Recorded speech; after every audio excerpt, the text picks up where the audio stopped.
In this interview, I am chatting with Mark Certo, one of the original founding members of the Monroe Institute and now the owner of Triad Mind. Now, this interview is a little bit different than the rest. We actually start this interview by Mark giving me some really deep personal advice on why my trauma that I experienced kind of shut down my abilities. So we've cut out the bits about the very deep personal details of my trauma, but I thought that his message was so important that it isn't just for me to hear. So you're going to come in kind of mid-conversation. So if you feel like you've missed something, you haven't. I've let you in at the best possible time.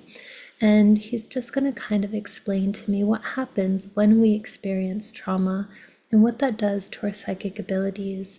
And then, of course, he'll go into an amazing explanation of how we can develop those psychic abilities, what sound science can do to help us reach those levels, and many other amazing bits of wisdom that only the amazing Mark Certo can bring to us. So enjoy this very deep, very personal, and extremely magical interview at Project Beyond.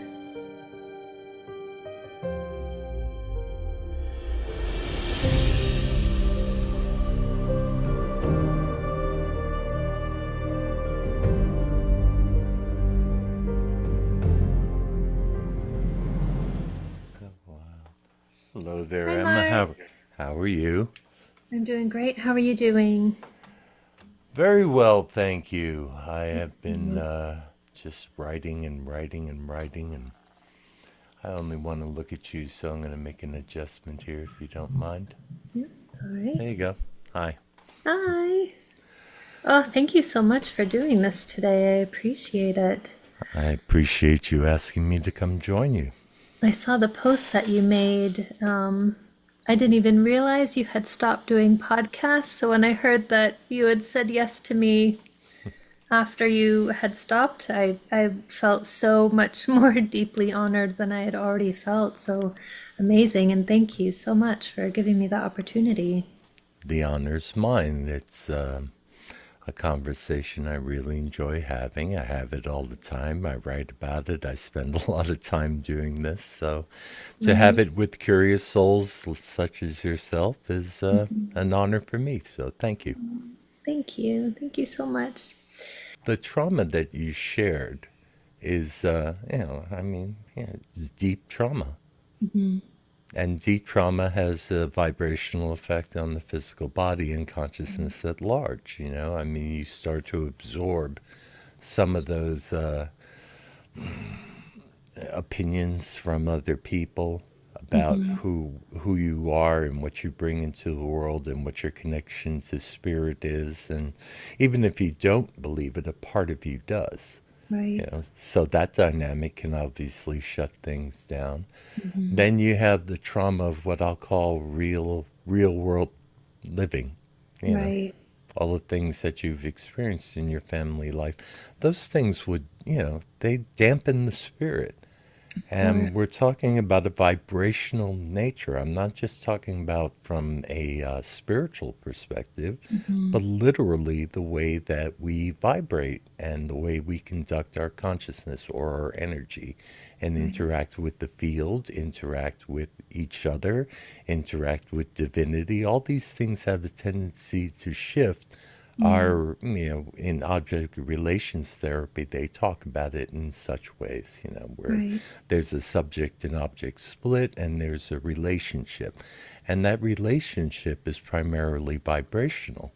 Hmm. The same thing applies to the way that we interact with the field to manifest what we consider reality. It brings more of the same type of experiences to us. Right. So, some people, That snowball that, effect. yeah, exactly.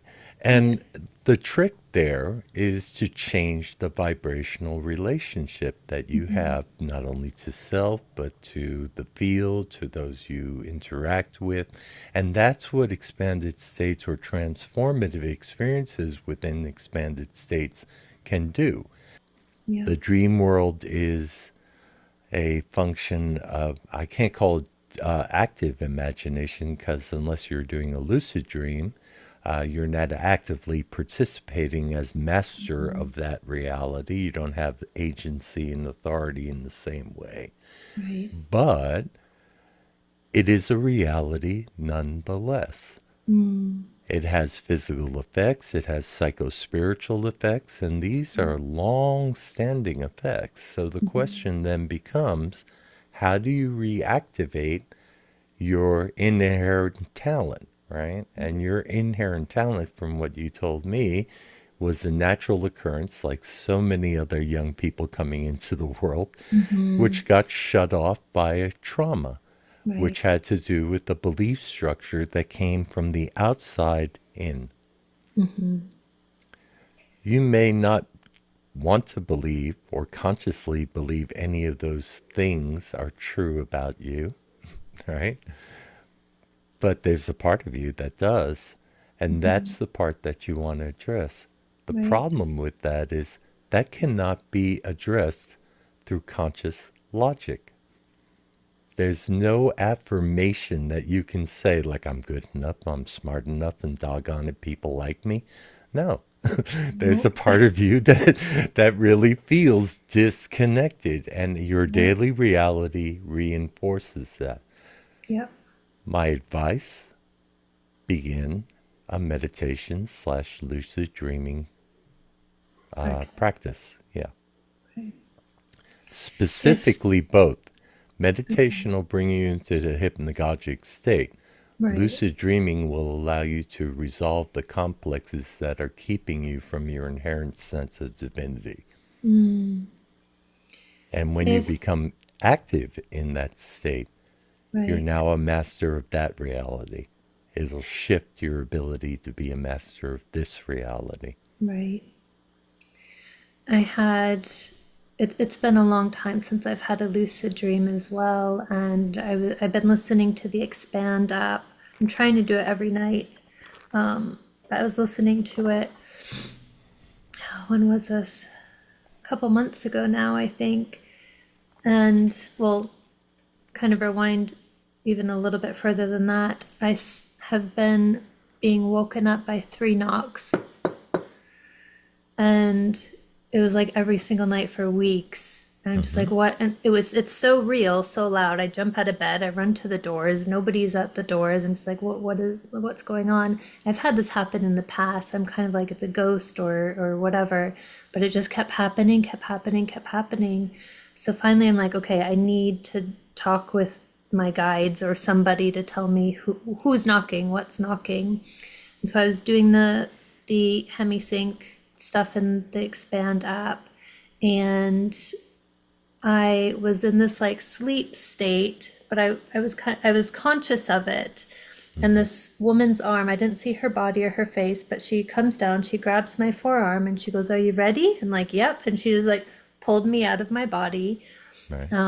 And I was in this big house, flying through this house, and then there were these five people, and this older like Yorkshire man here, like somebody from England or something.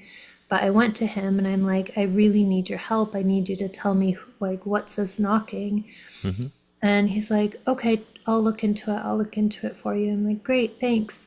And like, just all this time went by in the dream. I'm like, have you found anything yet? Like, what's going on? Like, tell me. And he's like, you already know. I'm like, what do you, Mm. what? No, I don't. Like, I need help. He's like, it's you. It's your intuition. And I was just like, oh my God, of course it is. Now, how do I open the door? And that was it. And then I woke up and the knocking stopped. And then I mentioned that experience in an interview a couple days ago, and again I was woke up by knocking. So it's there. It's at the edge saying, "Remember me." Yeah. And you also got a bit of maturity there that I'm going to leave alone. But Oh, that which guided you and answered your question yeah. and told you what the source of all this intuition or guidance that you're looking for, Mm, it pointed its finger back at you. yeah. That tells you something, doesn't it? Hmm. Yeah. I think there's a lot of doubt Yeah, in that. that's okay. Yeah. Are you okay with doubt? I'm okay with doubt if I can eventually stop doubting and get over it. That's the whole process. I think doubt and fear. Fear has been a big one as well. Not Sure. fear of having those experiences again. I don't know. I don't even really know what the fear would be.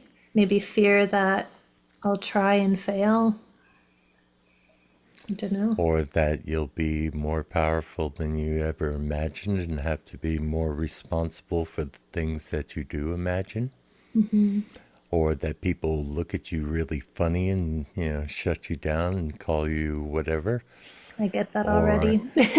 yeah, I mean, there's a lot of ors there with the Yeah, fears, right? Now, I'm right. just throwing them out there because they're Hmm. generic and they're ubiquitous. Hmm. What if none of those things really matter? All that really matters is the reclamation of your sovereignty and your connection to spirit, Yeah. which is what you're yearning for, right? Hmm. I mean, Completely. I'm not terribly psychic here, am I? No, you're Emma, spot I know on. we just met, but I think you want reclamation of your sovereignty. You know, these things are deeply human. Yeah. That makes me feel good because I've felt it's weird how we get in these, and I know I'm not the only one. I don't want to say this in like an ego way. We all go through this, through some type of trauma where we think we're the only ones that have done it, Oh, yeah. and nobody else has can understand that level of pain that we go through, and Hmm. that makes it feel unhuman. Right. So, yeah, thank you Very for personal, and that there's nobody, we're all alone in the world. that. No, we're not even close to alone. No, no, not at all. Even in our own individual little expressions of all of our life experiences, good, bad, indifference, our thought, our feelings, that's Hmm. what unity is all about. That's what that relationship and the subject object split is trying to heal. Mm, And it can. yeah. It happens through empathy, which I'm detecting you have in spades. Desire for compassion, which I'm Hmm. detecting you have in spades. Sounds to me like you're tremendously advanced Thank you. by comparison to a lot of people. And it's good to know that you listened to that Expand app and got a little bit of an opening again. Mm, yeah. You're Yes. the one who opens the door or closes the door. Yeah. You're the one who you're looking for.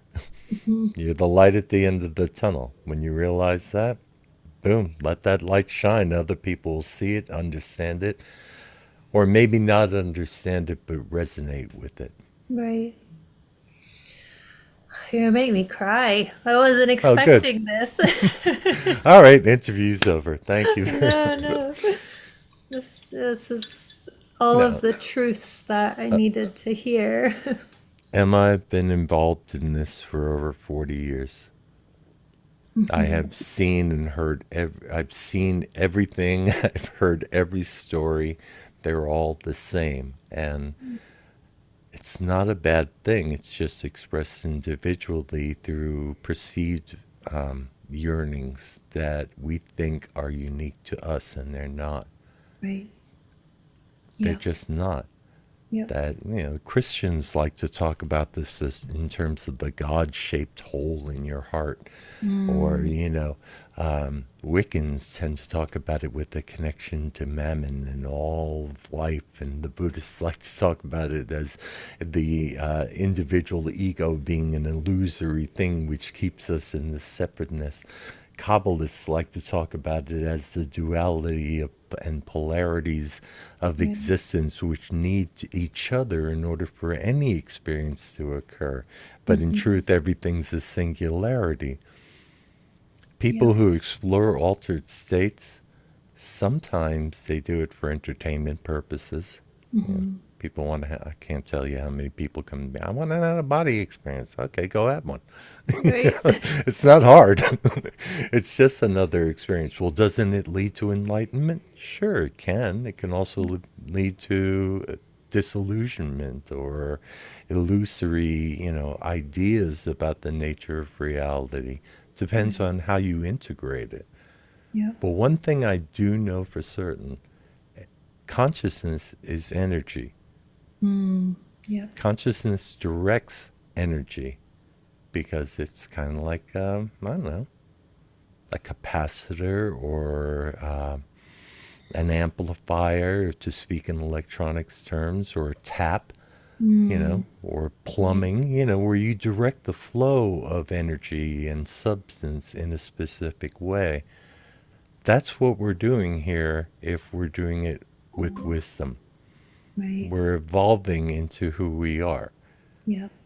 We're not, evolving into something greater than who we are. It's more like we're evolving into what we've always been by Mm-hmm. shedding the illusions of the patterns developed by the individual life, which fosters an ego, which then is encapsulated by a superego or a guardian that keeps us in check so that we don't change.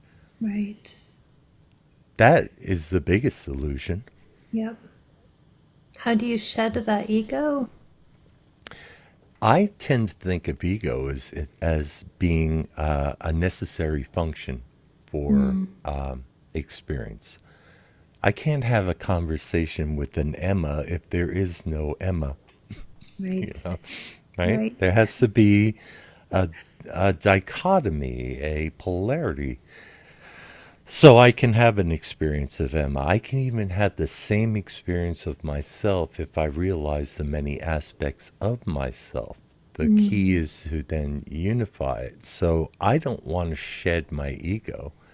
I want to tell my guardian that in order to evolve, my superego, that in order to evolve, we need to stretch the boundaries and thresholds of that which we're protecting. Right. Yep. Conversely, you can also collapse it. The Mm. guardian isn't going anywhere. Right. Neither is the ego. You Mm. can have transformative experiences all day long, but your ego is always going to assimilate those experiences. The Right. guardian part of ourselves will keep us from having such experiences out of fear. Mm. Yep. You don't need to be afraid of yourself. I'm looking at you. You look perfectly tame, perfectly trustworthy. You're fine. I'm fine. Everybody's good. Let's Yeah. just relax a little bit and go Yeah. with the flow and find out where we can take this. Amazing. Thank you. Oh gosh. That was a heavy hitter to start. Thank you. You're welcome. And the truth of the matter is you already knew this. I know. It just, I I, just I I need just, the I other just plucked a voice. string that was already there, and You you did. resonated. You did. Yes. I think it's that trust in myself and the doubt that you said is I do know I hear these messages and I it's not enough for me to believe myself anymore. Hmm. So it's a growing stage for me. So hearing somebody else say it is great, but I also know I can't just keep depending on that.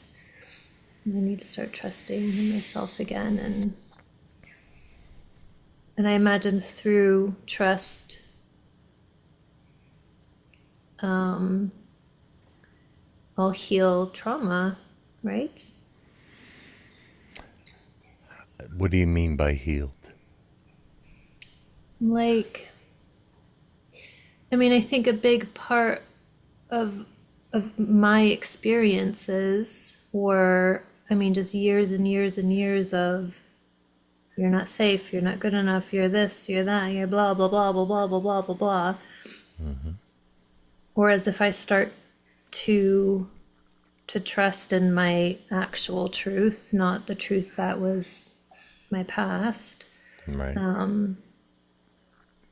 that I imagine that would start to heal things, or am I way off?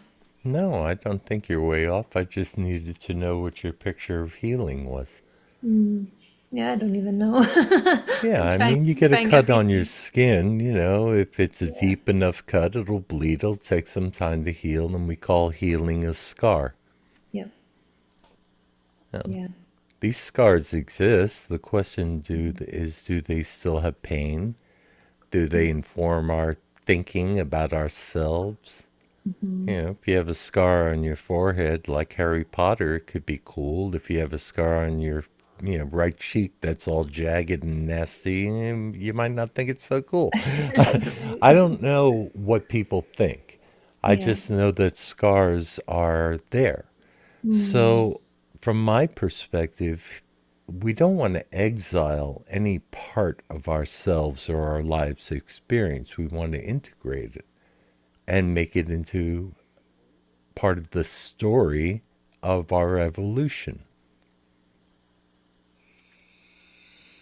You came into this world a wide open vessel for all kinds of experience, some of which were scary, but you felt a sense of control, didn't you? You could just pull the covers over your head and make them disappear. Yeah. That's a lot of power. I mean, think about it. Any scary monster could be disappeared with your invisibility cloak. Yep. Yeah, it's a child's imagination, but it worked, right? Mm. And the result was the monsters didn't really have a lot of impact on you. You thought these were weird experiences, but they didn't overcome you. No. That's at least as I understand your story. Is that true? Yeah, I mean, there were quite a few physical experiences that happened, but nothing that overcame me. Like you said, like I always just I don't know. It was always just normal to me, so I didn't even think twice about a lot of it. Yeah. With regards to the alien abductions, were you hurt in any way? Yeah. Um, I my typical abductions, I don't remember, but I would have this feeling in the morning like, oh, it happened again. Like, oh no, it happened again. Hmm. Or I would have the feeling before I went to bed, just this like absolute fear of, oh my God, they're coming. They're coming tonight. It's going to happen Mm-hmm. again. Mm-hmm. But one specific event that I had was I woke up during the abduction, Mm-hmm. and I woke up in this big metallic white room. I couldn't move my body at all. I was paralyzed, but I knew I wasn't like strapped down, but I couldn't move. Mm-hmm. I was on a cold, flat table. I could move my eyes, and like towards my feet was a door. This way, there was a table next to me with tools. Above me was a big surgical light, and then to this side was another surgical table with a boy on it. It was Mm-hmm. about the same age as me, like 8 or 9. And when I brought my vision back to my feet, 3 grays walked out of that door and spoke inside my head, and they said, "Why is she awake?" And they kind of like came over me like this over the table, and then like that I was back in my room. But I woke up screaming in pain, and my mom came running in. I'm just like pulling at my nightgown. I'm like, I can't breathe, I can't breathe, my chest is on fire. And so we pulled my nightgown down, and there's a 3 to 4 inch scar like the size of a giant caterpillar down the center of my chest. Mm. Never been cut, never had surgery. My mom's absolutely freaking out. She's like, maybe it was the cat. Like, I mean, it looked nothing like a cat scratch. she's just like freaking out trying to figure out what just happened. And she knew of like all of my other experiences. And within a few days, it shrunk to like a typical, like a stretch mark size scar. And then maybe a few months later, it shrunk down to a hairline scar. And that Mm-hmm. lasted well into my teen years and then eventually just completely vanished. But I would sometimes, I woke up once with like metal bars under my skin Mm-hmm. arm and I could like move them around. And then 3 days later, they'd be gone. I'd wake up with like marks on me. But that one was like the most painful thing that I remember. Um, Also, though, as I got older, I started to question if they were trying to hurt me or trying to help me. Because I Mm-hmm. was born with a heart murmur, a heart arrhythmia, Mm-hmm. and an enlarged heart. Mm-hmm. And the doctors told my mom that I should have had open heart surgery, and she denied it 'cause she thought it was that they were just kind of like trying to scare monger her into something that I really didn't need. So I Right. never got heart surgery. And I always wondered if I did need it and they did it for me or some. I mean, I don't know, maybe that's my kid brain trying to like make sense of it and make it into something helpful instead of hurtful. But I also had lots of experiences where I was abducted, feeling very fearful, but then noticing my surroundings and being like, oh, wait, I know where I am. Like, for Mm-hmm. example, I would go, a ton of people would get abducted. I was one of these people. Everyone would be freaking out. And then I'd see a line of people lining up in front of a closed door. And Mm-hmm. there'd be one dark skinned guy that I would see. And every time I saw him, and I don't know who he is in this life, but like in that life, I'd be like, oh, yeah, I know you. Like, I know where we are. Everything's okay. And so I'd go stand in line with him. There would be a gray standing at the door. The door would open. It was this giant, like, college style classroom. And Mm-hmm. we'd all go into the classroom. But as soon as I crossed the threshold of that door, I can't remember anything. But I Mm-hmm. knew, like, I never was afraid of that experience. And it happened all the time. And I would just be like, oh, yeah, we're doing this again. Okay, let's Right. go. Like that type of thing. Familiarity. Yeah. Right. So yeah. And the dark-skinned fellow, do you have a vision of him clearly in your head, in your mind's eye? He, I'm starting to lose his facial features, but he was tall, just kind of normal, kind of athletic, like just, I mean, not super muscular or anything, but just a typical tall dude, really Mm-hmm. bald. I think he was bald. Mm-hmm. Yeah. Are But you doing the lucid dreaming work on the Expand app using Luigi's technique? I've done some of it and I've not experienced anything with it yet, other than that one experience that I had, but I don't think I was specifically doing the lucid dream one with that. Mm-hmm. Because if you can merge the realities between the hypnagogic state and trigger a dream or lucidity and awareness through working in the hypnagogic state, you can Mhm. actually program a dream using an icon as a dream trigger, in this case, the person you're talking about, which invokes a feeling of familiarity. All Right. right. So imagine that, and I do this with the Triad Mind lucid dreaming program. Imagine that you had a picture of this guy or something close, right? And you're Mhm. looking at this picture for 3 to 5 minutes before you close your eyes, put the headphones on, and go into the hypnagogic state. The first step is to look at it in physical time space. Close your eyes and then spend a little time remembering what you just saw. Okay. Okay. Then going into the hypnagogic state right at the threshold of sleep and reinvoking that image. And then letting that image go, knowing that that image will trigger a lucidity within the dream state. Right. But it's a comforting figure.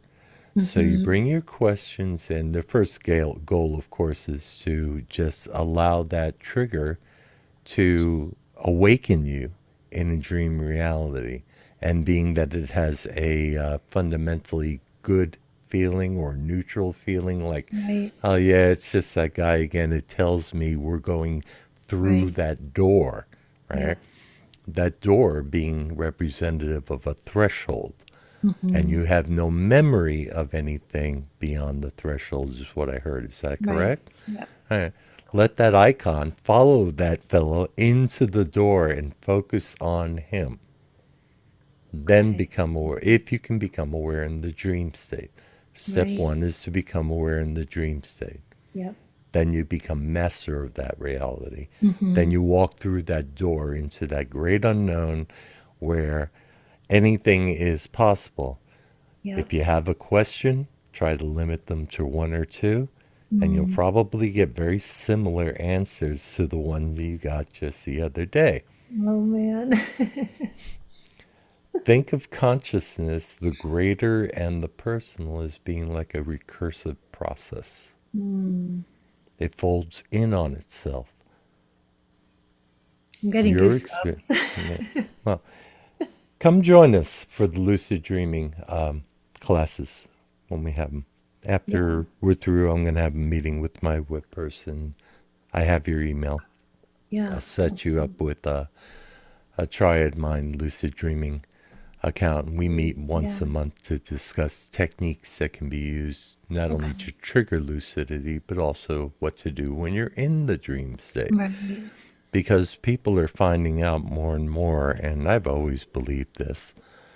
Lucid dreaming, out of body experiences, alien abductions, there's a connective tissue there. Mm. Can you imagine what that might be? No. They're all experiences in altered state of consciousness that take place at or inside the dreamlet, the dreamscape. Right. Not that that isn't real, Right. it's just a different form of reality. Yep. And it's trying to tell us something. Right.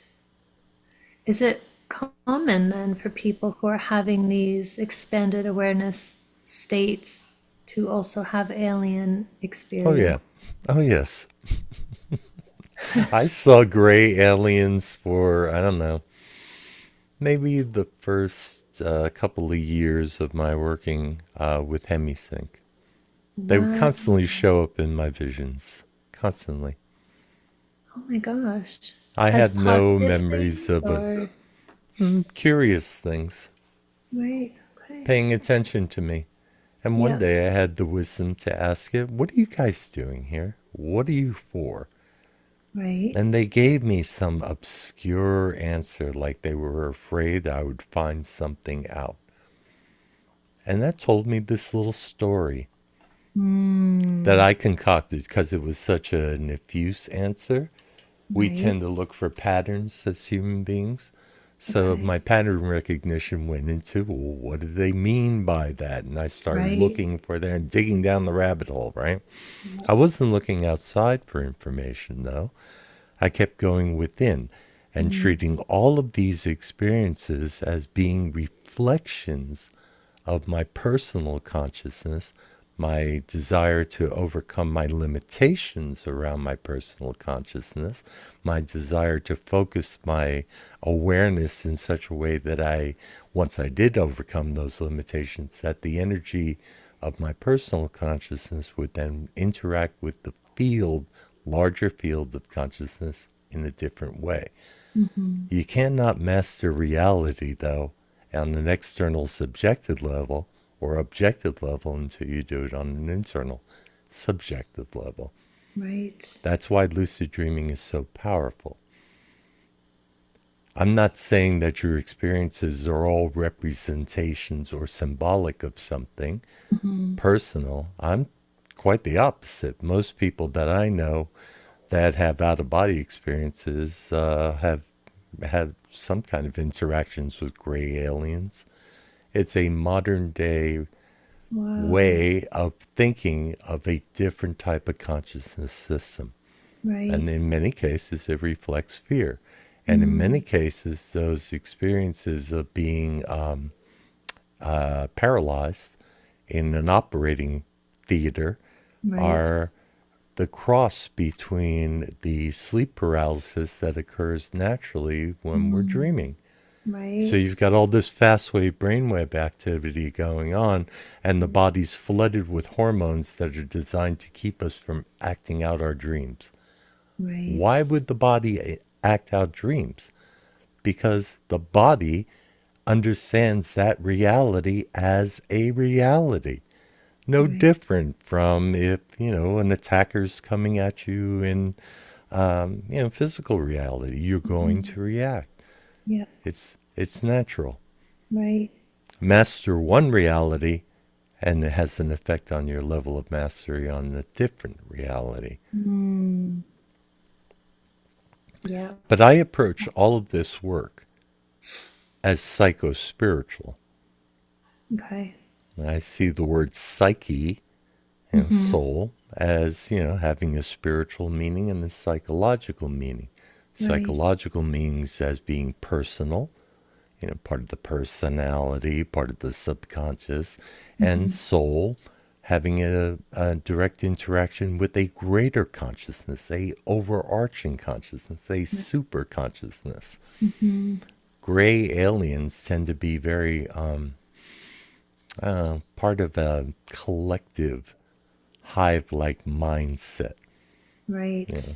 So, I Yeah. mean, it's really to come up with that imp symbology in an altered state of consciousness, regardless of what altered Mm-hmm. state it was.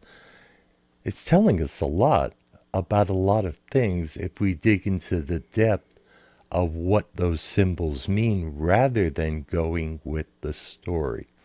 Mm. And that's where an observer self aspect needs to really be strengthened. Requires a bit of discipline, but it can be Yeah. done. When you can Right. observe what's going on, you're taking in more information, but you're doing it more like an explorer who's Mm. crossed into an ocean and never had seen anything before, like going to the moon. Yeah. Nobody really knew what was up there. And we're now taking soil samples and rock samples, and we're not making decisions about it while we're exploring. We're simply gathering the data for later analysis. And that Mm. can be done in varying states of consciousness, including the dream state. Interesting. So that's the way I approach it. A lot of people come to the Monroe Institute because they want to have an out of body experience. Yeah.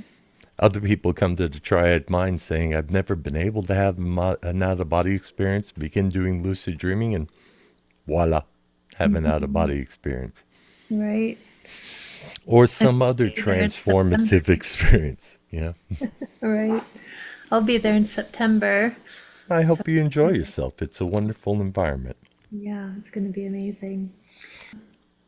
So back to the aliens.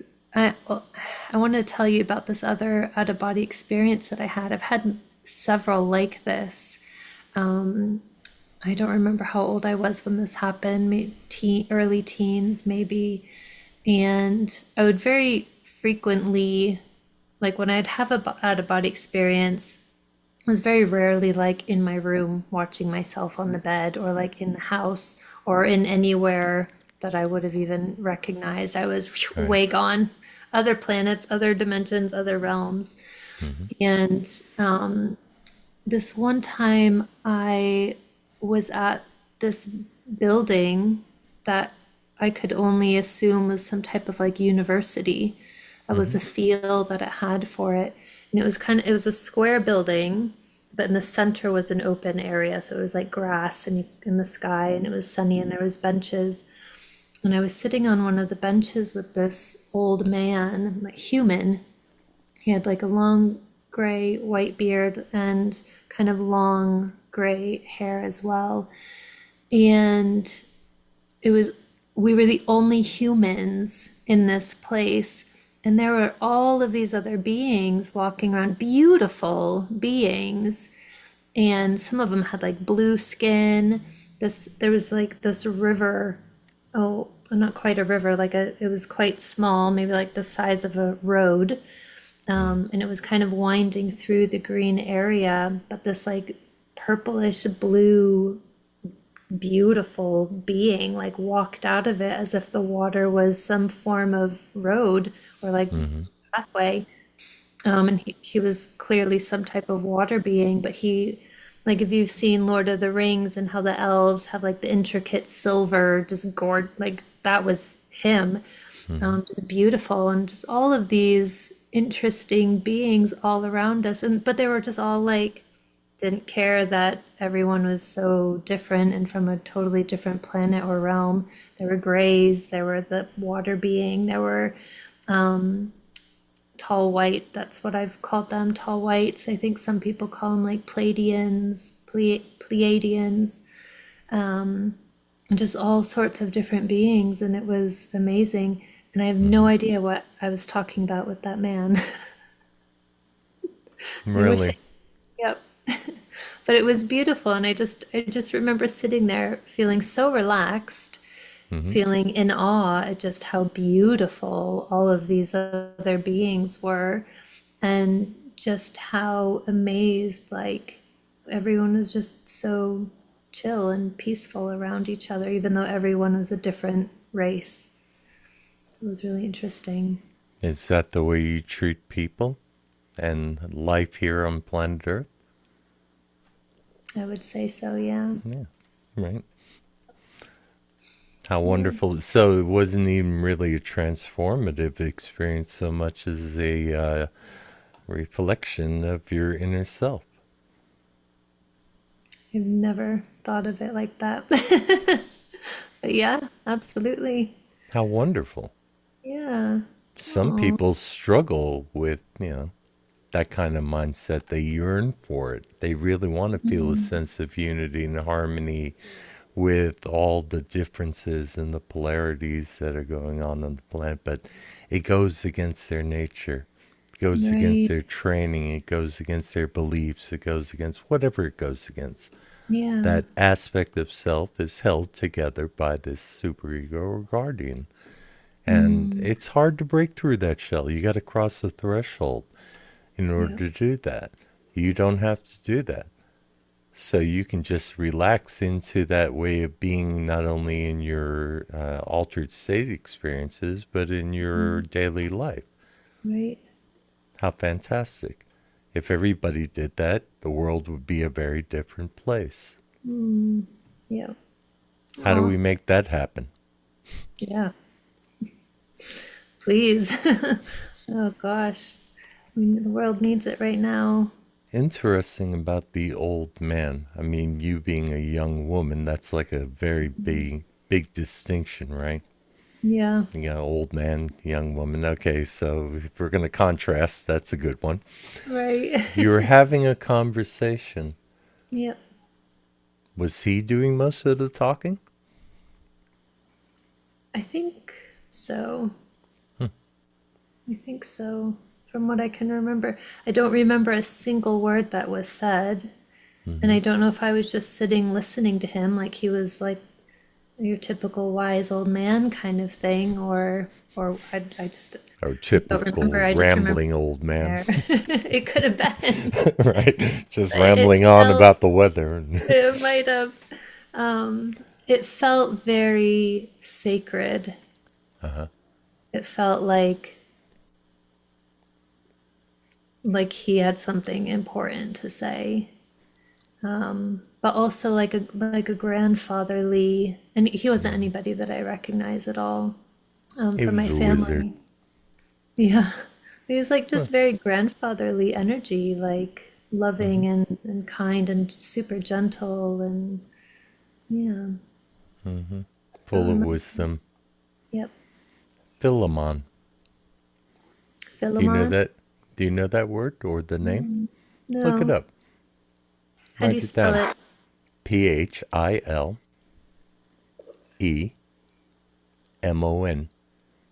Okay. Put that in your search engine next to Carl Jung. I know that name. Yes. Carl Jung did a long exploration with Philemon. Okay. An aspect of self, an aspect of a greater consciousness system. He never really analyzed it one way or another, but he interacted with it in an altered state of consciousness, and that was revealed in the Red Book. You can buy the Red Book if you want. It's very Right. expensive, but you'll be able to find out a lot of information about it on the internet, I'm sure. Yeah. It's an Okay. archetype. Awesome. Well, I'm How definitely. fantastic. Yeah. Elves, archetypes, all Right. these other beings, archetypes, all Yep. meaning something unique and different, yet Mm-hmm. somehow in your vision being harmoniously balanced. In my Mm, opinion, that's a reflection of your inner self, or at least the desire that needs to be reawakened, that you mm-hmm. want to reawaken. Yeah. I'm Yeah. guessing by the tone of your voice that you're pretty balanced and, going on through life and feeling peaceful and harmonious with most things, right? Try to. I'm sh- Absolutely. and I'm sure there are things that you can't be unified with, won't be unified with, find repulsive, and, you're working out certain things. We all are. Yeah. Altered Yep. states of consciousness reveal those things. The Mm, question that I'm always asking, and I'm very respectful of people's stories because they're telling me something about right. themselves, Mm-hmm. what they're longing for, what their personal experience is. It's an inward experience. And, whether we want to classify it as an out of body experience, a lucid dream experience, a hypnagogic vignette, an active imagination, whatever you want to call it. You Right. can throw a label on it. It takes place in a consciousness that is not normal, our Mm, everyday awakened consciousness. yep. Something is shifting. We're directing our attention and intelligence into a world that is not unfamiliar completely.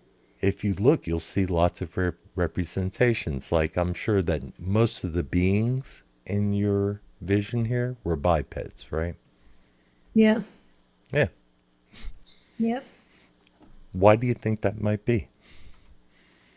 Familiarity, I guess. Right? Right? Most of Yep. our interactions are with bipeds, unless we come across a quadruped like a dog or a cat or a turtle or somebody we have a relationship with. Mm-hmm. Then that sort of thing would show up. Did you notice plant life?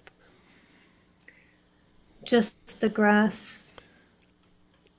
Did you notice other shapes other than the square?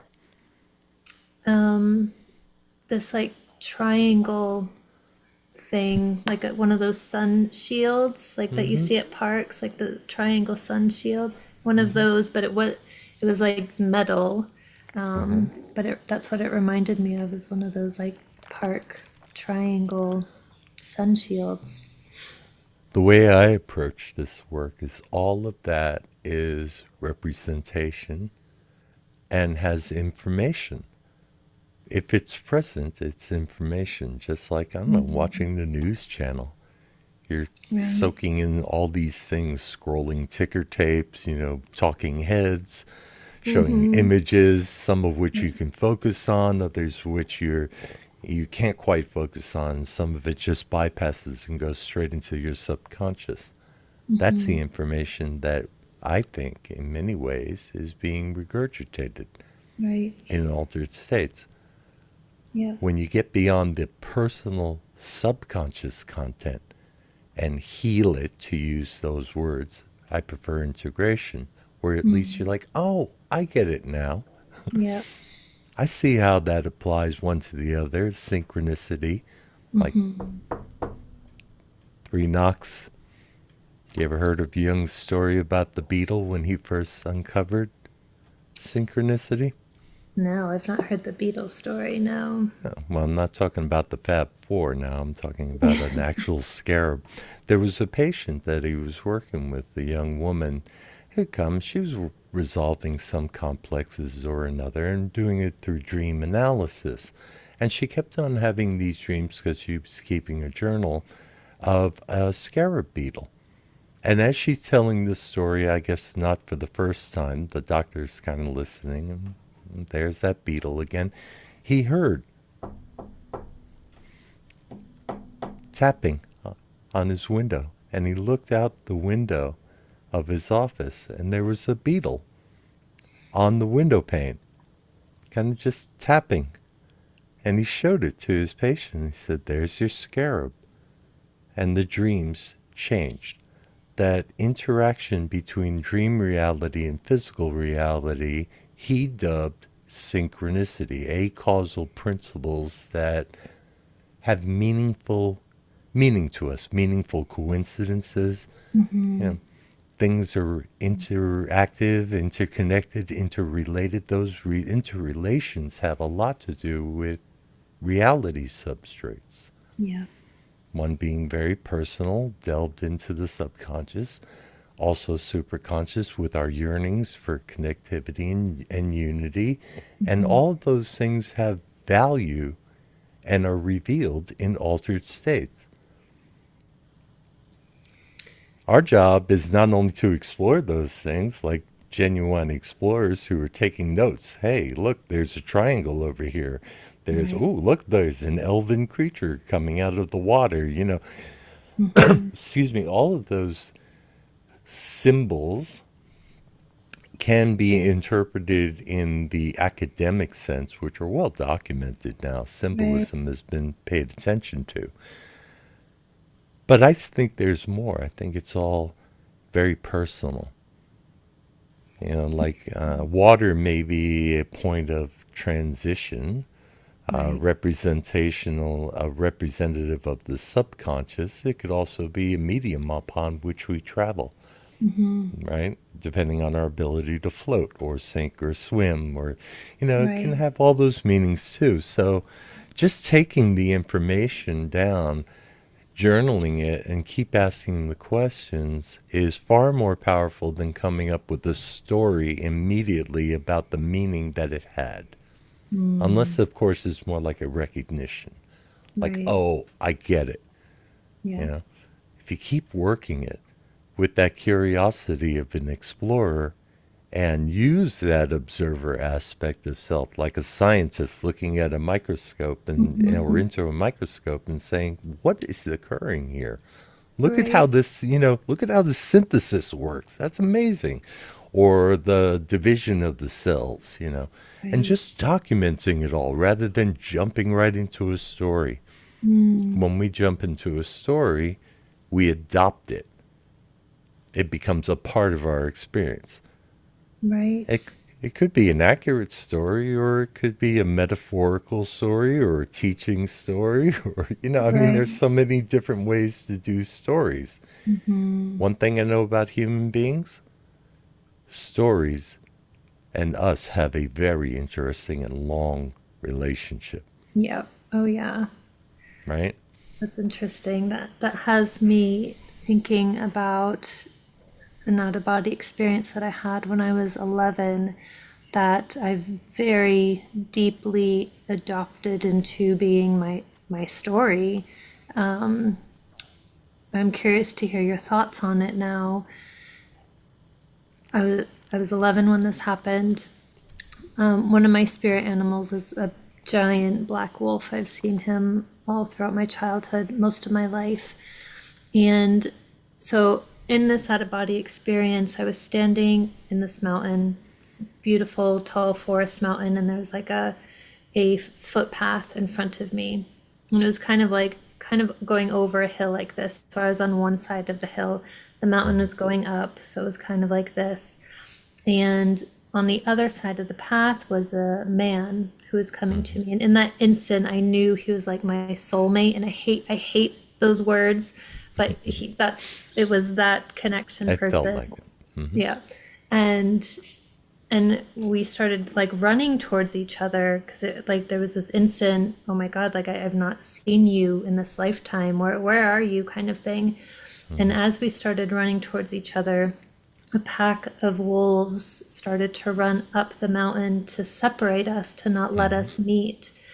And my big black wolf started to run down the mountain, cross the path, and attacked the pack of wolves so we could meet in the middle, and we just hugged. And it was just a few seconds, and then I woke up absolutely bawling my eyes out. In this experience, we didn't exchange any words or anything. And again, my mom came running in. This was a regular occurrence. Right. She's like, "What's happening?" And I said, "I'm never going to meet my soulmate in this life. He's not here." Isn't that I was interesting? 11 years old. So tell me how you came to that conclusion. It was this in my bones knowing, just earth shattering knowing. I mean, there was nothing, there was not even a question to it. I just woke up and my heart was in a million pieces. Just this deep, deep knowing. A lot of sorrow too, right? Right. Absolutely devastated. Wow. So there's a couple of things that I hear. First is that, there was a recognition that you had a soulmate, even though Hmm. part of you introduced the story by saying, I don't like that word, I don't Yep. even know what that really means, blah, blah, blah, blah. Right. And I understand that position. Hmm. And as you're climbing this path, what was your proximity to the mountain when the vision began or dream? I was on it. I was on the Okay. path. So you were already on the path. Yep. And as you're climbing up, you see your soulmate coming down. So there's this ascension and descension Well, process. it was like this. We were on opposite sides of the path going this way, but then the mountain was going this way. So we Oh, were, okay. So it wasn't a vertical, it was a horizontal path. yeah, Fantastic. And then from out of nowhere, a pack of wolves, which are not necessarily wolves that you were familiar with, came out right. of the woods with the intention to block your union. Yep. Okay. And then out of the blue, your protective black wolf, I'm calling Hmm. it a protective black wolf because it seems to have protected you or tried to help you with your union in that moment, Hmm. took on a guardian kind of position, guardian angel kind of position, and dispelled all the other wolves. And what happened? And we just were able to meet in the middle of that path and just hugged and embraced. That was it. And there was no verbal communication between the two of you, but you woke up with this idea, knowing Hmm. that you would never meet that person in this lifetime. Yep. You're sure? I was, I mean, nothing, it was earth shattering. Nothing could have No, I get questioned it. it. Absolutely. When I stub my toe, there's no denying that I've stubbed my toe, right? You know what you've done there. Yeah. When I think about, okay, I stubbed my toe, it's broken, I'll never walk again. I have to ask myself, is this just the pain of the experience of stubbing my toe Mm, that I'm creating a larger story around? I right. will never achieve XYZ, walking Mhm. again. Or is there a reality here like you stubbed your toe, put some ice on it, you'll be fine in an hour? Right. Right. It's I possible. don't know. I don't know until I ask myself those Mm. questions. But I, imagine the depth of a story which has been rendered and analyzed can have on the potential outcome that one can have in life. mhm. Oh, yeah. It's played a major role in my life, that belief. I had this knowing that he wasn't going to reincarnate on Earth in my lifetime, in this lifetime. And that's, I think, why I knew I was not going to see him. And I was just absolutely shattered. But you knew you'd see him again, right? Yes, Right. just not in this lifetime. union is possible. Obviously, it was possible in that reality substrate. You achieved it, and he actually had some help in doing that, even Mm-hmm. though a bunch of adversaries showed up. Okay, so that's how you knew, Right. right? That's a very different thing than stubbing a toe and then projecting that you'll never walk again, Mm. right? Right. And it was a felt sense experience, Yep. like you knew it to your entire being. Mm-hmm. So you can kind of trust that story, Right. and its impact tells you what about your desire for connection With him? with him. Or um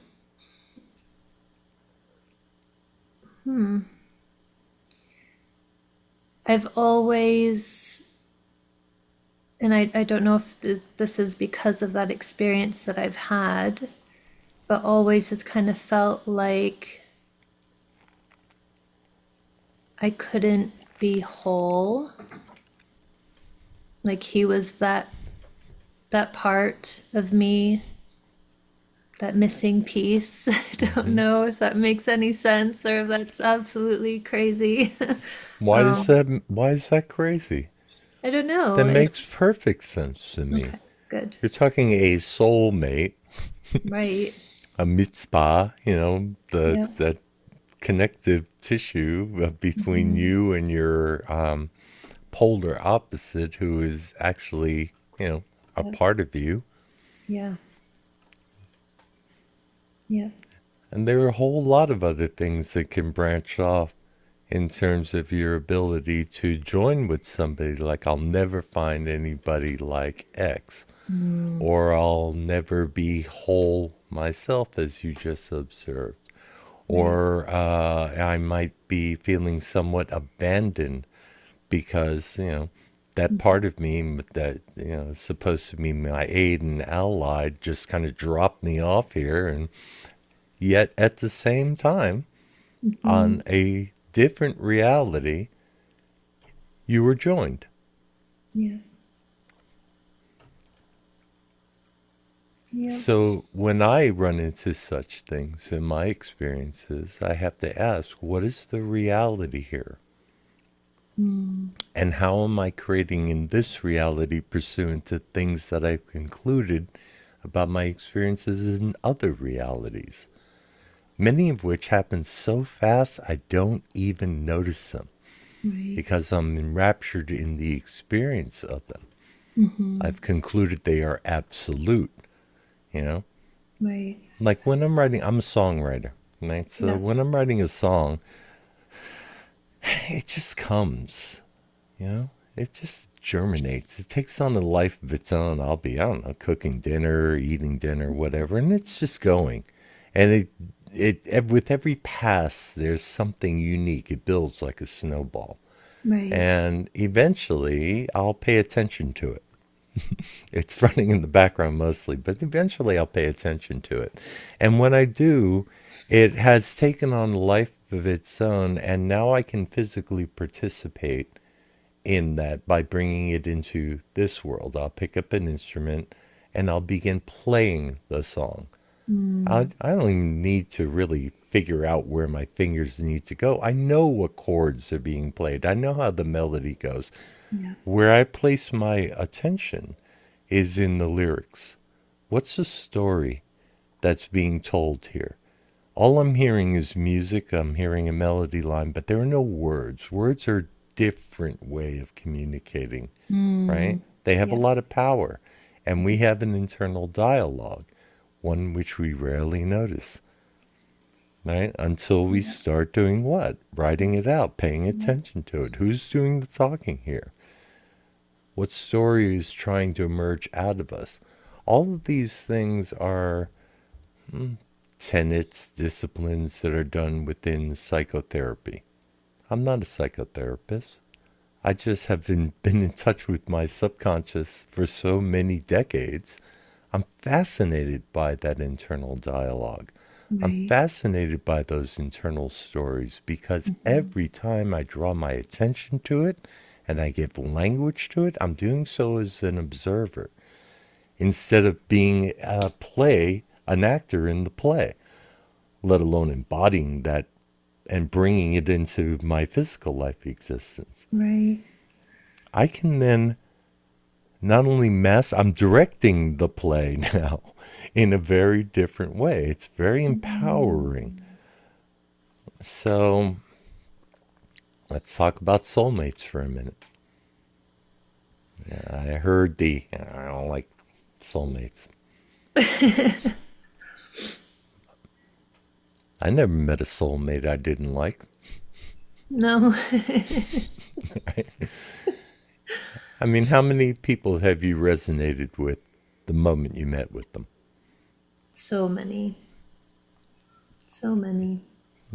You have a lot of empathy. You see all beings as being, you want to be in harmony with all beings, Yeah. right? Yeah. So there you are, walking down the street. You stand next to somebody underneath, I don't know, an awning when it starts to rain so you don't get rain. Next thing you know, you've made an instant friend and you walk into the coffee shop and you continue your conversation. Yeah. I don't know what soulmate you're really referring to. You're looking for a life partner? Are you looking for, somebody who completes you, like in Jerry Maguire, you had me at hello and you complete me, and makes you want to start singing Al Green songs and stuff, Right. right? Yep, that Yeah. one. That'd be great. Okay. Yeah, and all of that is perfectly human and natural, right? Yeah. I find soulmates in everything. Yeah. I'm sure you do too. Yeah. So I have to ask, what Hmm. was the about? I think just the current social idea of what a soulmate is, which I The just, perfect spouse who will never argue with you, cook up yeah, I dinner, think and so, and maybe. not put the dishes in the dishwasher like a raccoon. Right, exactly. Oh, okay, Oh, I think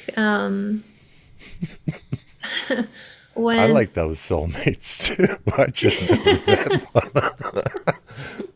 I mean a lot of my some of the best friends that I've ever had in this lifetime are people that I met and in an instant. I mean, we were moving in together or just became inseparable for years and years and years. So I definitely understand soulmate being a broader picture thing. Um, I I just wish there was a different word for what that man was because I don't know. And soulmate is the closest thing that makes sense to it, if that Hmm. makes any sense. Oh yeah, Um, Jung had a name for that as well. oh, did he? He said that within every male is an anima, I've heard soul. of that. Yeah. Within every female is an animus, soul. Okay. The sexual polarity being that, you're expressing as a female, you have a male soul within you that you're looking to unite with. Hmm. That anima, Yeah. animus, is an archetype. And Jung postulated that we would become possessed with a notion of an idealized image that would draw us towards a potential mate that was a reflection of that animus soul. Hmm. Right. And that there's an idealized image that goes along with that. Hmm. No self respecting animus would load the dishwasher like a raccoon. Right? He would always be impeccably dressed, always treat you with kindness, always, always, always, always, always, always. We all know that in every relationship, nobody can live up to anyone else's idealized self image or idealized image. Yeah. Same applies with the self. Hmm. We set goals, we fall short, and some of us stress majorly trying to reach for a level of perfection that is idealized, an idealized self image. It's an archetype. Yeah. It's a good thing to have, right? In some Mm, ways, because it helps us to evolve towards a goal and self actualize. But is right. it real? And if it causes us grief, Mm, is it helpful? I don't yeah. know. Those are just questions that I postulate. But the idea of a soulmate, for me, I can find anywhere. I've never met a Mm, soulmate that I didn't like. And I right. have no expectations that they will meet my anima projections. I mean, what Mm, if it's a female? right. Oh, yeah, I don't know. It's one of those things I think that I honestly haven't thought too much about because it was so like final for me in that Hmm. moment. Right? Um, but yeah, I mean, everything you're saying, of course, makes perfect sense. And Do you have a picture in your mind of what this individual looks like? he was Native, we were both Native American when I was in the vision. So he was Native American and I was as well. It could be a reflection or a memory of a relationship that you had as a Native American I think it was a memory. I think there was two part. centuries ago, 3 centuries ago. I don't know. I mean, now we're Yeah. getting to the weird world of timelines and parallel existences, and My you know, favorite. yeah, all of which can be true. Yeah. Because now what we're starting to understand about the nature of time and reality is that there are many dimensions. And I'm not Mhm. talking about, some new age philosophy. I'm talking quantum theory. There are about 11 of them, the last I understood or counted. And Mhm. Michio Kaku says one of them is closer to you than your clothing is to your skin. Wow. We don't think we who live in a 3D plus one consciousness in our waking life, we don't think about the interaction of those other dimensions. If we're Mhm. aware of four, fourth being time, we Right. don't know what's going on with those other seven, Mhm. right? We're Yep. just wandering through it, just like we do through the field. Yep. You know, that sounds all new agey too. We're wandering in the field. It's a hologram. Well, ladies and gentlemen, I don't know if you noticed this or not, but there is an electromagnetic field being created by the Earth itself. We are Mm. literally inside of a field, Right. Yep. Absolutely. and we interact with it all the time, whether we Yep. acknowledge it or not. Yep. And if you want to get into radio and physics, electromagnetism can be used to transmit information. Yep. Absolutely. Where is this I've always information coming been, from? right. I've always been able to not so much see the future anymore in the extent that I could before, but I could always see people's pasts. And the way that it was shown to me was like almost like a spiral where like our reality and our past lives or past realities are just, I mean, they're that far away. They're not a timeline and another timeline away. They're just, it's all side by side. People are like, well, how do you see my past life? That was hundreds of years ago. I'm like, yeah, but it's there. It's not way back there. It's there. Yeah, time is a funny thing. It is for any physicist who spends time with it. Yeah. I mean, mystics spend time. The cool thing about consciousness is that it's not really relegated to time No. or any phenomenon that exists within time. Mm-hmm. We tend to have experiences of our subconscious memories, our past. Okay, so we're looking at past time. We can project and imagine what we'd like to happen in the future. So we're talking about future time, whether or not it's true or Yep. will unfold. I can't predict. It depends on will, Mm. chance, fate, Right. how much effort you put into something. I really don't know. There are different Mm. formulas for the manifestation and principles to come about. Right. But when it comes to other dimensions, we tend to think that they're very much like this one. Mm. And they might be, you know. Then there Yeah. are other dimensions that are timeless in my experience where I'll go sit and there's nothing occurring. Wow. Nothing at all outside of time. You ever Hmm. had those experiences? Outside of time, yes. Yep. What is that? Are we collapsing somehow? Did our I egos feel like forget what it. the 3D plus one was all Right. about? Oh, No, yeah. no. Yeah, yeah. No, I remember time. I'm just not experiencing it. And it Yeah. feels like forever that I'm not experiencing it. So that's my Mhm. transferential memory of time, the persistence of memory, bringing an experience that I've had in another dimension into a dimension where time is not real. Yep. Consciousness is a funny thing. I can't really describe all the mechanisms of it. I can't Mhm. explain what it is.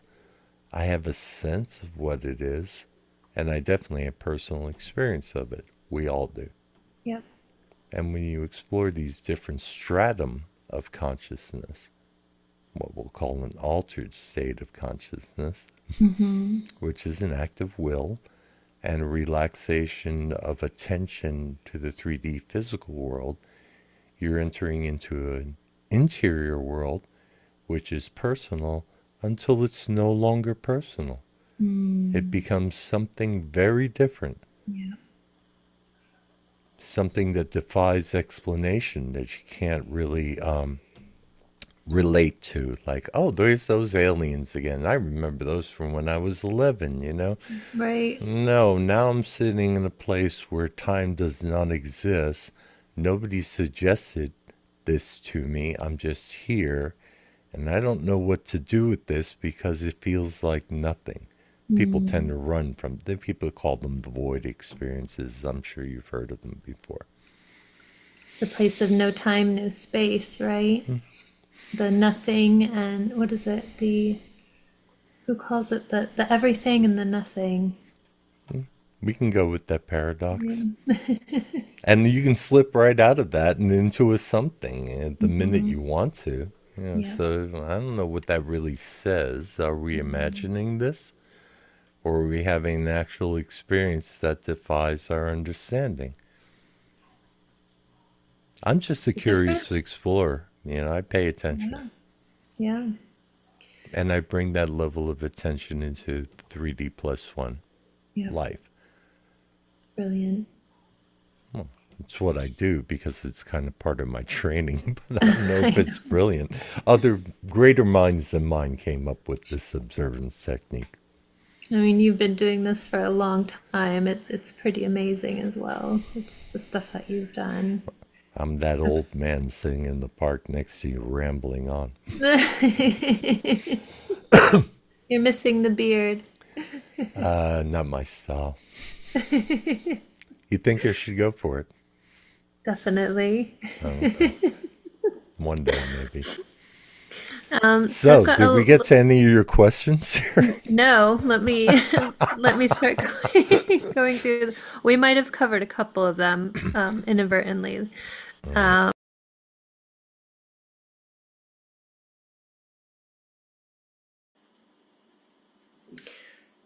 Something that I really wanted on my journey was like a one-stop shop. Something that was not only going to teach me how to increase my intuition, but also dance between the lines of the spirit world and the physical world, as well as time travel through past lives and future lives.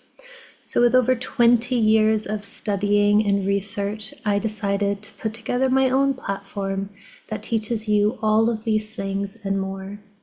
In the Academy, you will learn how to expand your own intuition, how to trust your intuition, how to tap into the different realms of spirituality, how to communicate with ghosts, how to see your own past lives and future lives, and so much more. And through this podcast, when you join up to the annual membership, you will get sent a free Project Beyond t shirt. There's no code involved with this. Just send me an email with proof of your purchase, and I will get the t-shirt sent out to you immediately.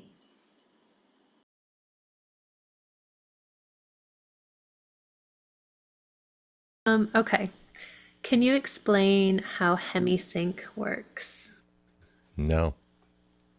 I can explain to you how people think it works. There we go. You Okay. can ask AI. AI will be able to tell you all about it too. Right. All right, so here's the theory. Everything is about sympathetic resonance. All right, we resonate to a couple of different things. We resonate to beats, we resonate to frequencies. All right, rhythm is being, Yeah. right? If I was to do that, that was about 64, maybe 66 beats a minute. I'm Right. guesstimating. Close enough to real time. Tick, tick. If I was to just do that or listen to that for 3.5 to 5 minutes, I would start to entrain to it. And all of my biorhythms would slow down. It's called sympathetic resonance. Yeah. Frequencies do the same thing. You probably remember hearing stories about how if you hit the right note, if Ella Fitzgerald could hit the right note, she would shatter glass, a crystal Yeah. glass, because the Right. sound of her voice and the harmonic structure would affect the harmonic structure of the crystal, and it would be just slightly out of phase enough where it create a perturbance and crack. Right? Right. Happens all the time. You pluck on an A string on a guitar. If you have a guitar, if I have one, if I get close enough and pluck my A string, your A string will vibrate. Yep. Okay. So it's simple physics, right? Right. Brain waves can be measured in cycles per second too.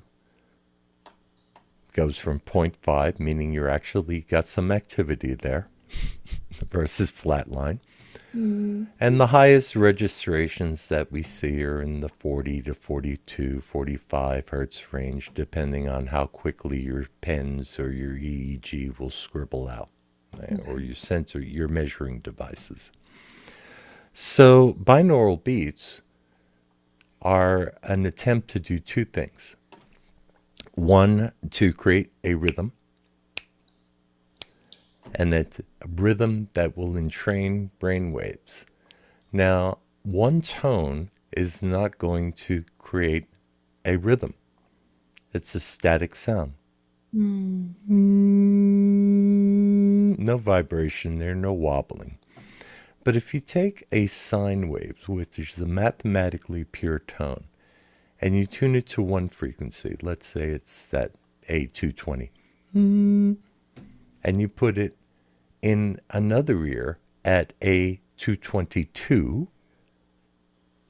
you're going to get a 2 hertz differential. 220 minus 222 leaves you, or 222 minus 220 leaves you 2. That's 2 hertz Yep. cycles per second. That's Hemi-Sync in a nutshell, or binaural beats in a nutshell. Right. Where it gets interesting is the sympathetic resonance. If I'm listening with headphones on and I've got these two different tones and they're oscillating at that 2 hertz differential, right? That differential takes place inside my head at a place called the olivary nuclei, which is part of the auditory cortex. Okay, so you've got 222 over here, 220 over here, and there's no air to vibrate beyond the eardrum, right? Then it gets into bone conduction, and then it gets into electrical information. That oscillation is still perceived, and it's processed at the center of the auditory cortex. So now you've got this wavering happening at 2 hertz, right? You can hear it consciously, and it's having an effect. An effect on what? It affects the superior neocortex. It's a reflection. Okay? So if I introduce that binaural beat, after about 3.5 minutes, I'm going to start to see more in the 2 hertz range if I have you on an EEG. More. Wow. Not only, just more. Yep. In between that 2 hertz range, you're also going to see a whole lot of 4 hertz, whole lot of 6 hertz, a whole lot of 10 hertz, depending on what is going on with you as an active participant in your Mm, experience. If right. you're mentating, right, you may feel more drowsy because 2 hertz, and we'll get into the brainwave consciousness correlates into it in a moment, that 2 hertz is predominantly in the delta frequency range. Delta, using the brainwave consciousness correlates, is usually indicative of somebody in deep sleep, N3. Okay? But you're not asleep. You're awake. You're listening to the wah, wah, wah, wah. Right. It's just going on. And you're thinking as that's going on. Mm-hmm. What you're thinking about is reflected in higher wave activity. Okay. Okay? So we have a brainwave predominance, if it gets predominant. Now, here's the problem.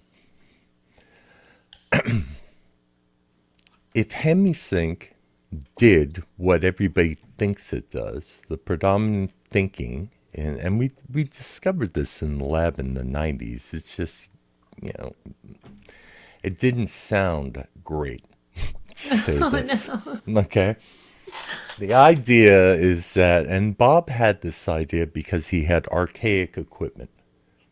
He had a 4-channel EEG. He would run these frequencies and have people wearing them, and from time to time he would see a pulse or a synchronization of what was represented in the right hemisphere, what was represented in the left hemisphere, of a 2 hertz differential. Right. And he'd go, voila! That's Wow. that's English for voila. Yep. That's amazing. The left and right hemispheres are working together. Mm, Hemi-sync is a name given to the concept of left and right hemispheres working together right. at a predictable frequency, binaural beat frequency, that pulse, that rhythm. Okay? He immediately thought he was onto something, and he was. He just was onto the wrong thing. He made a wrong assumption. Okay. And an assumption that has been repeated and regurgitated 100 million times and proliferated on the internet to this day on multbook.com, where the AI are now talking about Hemi-Sync. We're doomed. Anyway, Oh no. so that's one assumption. It's also an observation. Right. There are a lot of observations and a lot of assumptions about Hemi-Sync, or binaural beats in general, Mm-hmm. based on those original findings and experiments. Right. The frequency following response is part of the Hemi-Sync construct. You know what it is. I give you 2 hertz, your left and right hemispheres synchronize, not really, and they synchronize at 2 hertz. That synchronization, because it takes place at 2 hertz as addressed or recognized in the EEGs at the top of the head, Right. is a result, a direct result of the input. I give you 2 hertz, you reflect 2 hertz. Okay, that's the assumption. Well, it doesn't quite work like that. Mm, The other thing that doesn't quite work like that, so you have 2 things occurring there. The left and right hemispheres of the brain synchronizing, as if that indicates anything unique or special. At the time, it was considered unique and special because there was this whole drawing on the right side of the brain thing that came out like in the early 80s, and science was kind of quantifying brain function as being a left brain function or a right right. brain function. Right. Yeah. It's a little bit of an oversimplification, but let's go Hmm. with that, because we're talking about a time period here of Right. discovery. Another thing occurs because of this thing called the brainwave consciousness correlates. It's an assumption. If I give you 2 hertz, which is in the delta frequency range, you will entrain through the frequency following response into delta sleep. Your experience will be equivalent to the experiences one has in delta sleep, Mm. right? And 3, Mm. Perfect. no experience. You have left the building. Your brainwave activity is so slowed down, there is no ego construct that can be measured in brainwaves. There is no experience. That occurs later in the sleep cycle when you hit REM.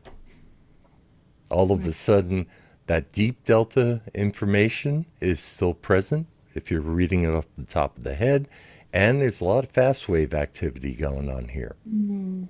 All right, that fast wave activity is indicative of, as I was saying before, some form of mentation. Right. I'm dreaming, I'm thinking, I'm processing, I'm involved in a vignette. So, in those dream experiences, if you measure them, and don't believe me, go talk to a sleep pathologist, in a sleep clinic. They'll tell you, yeah, you've got delta predominance or some delta amplitude going on there, and you've also got this really fast wave activity going on here, right? Now you're having an actual experience.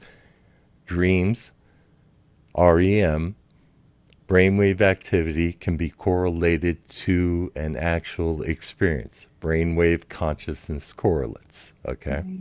Okay.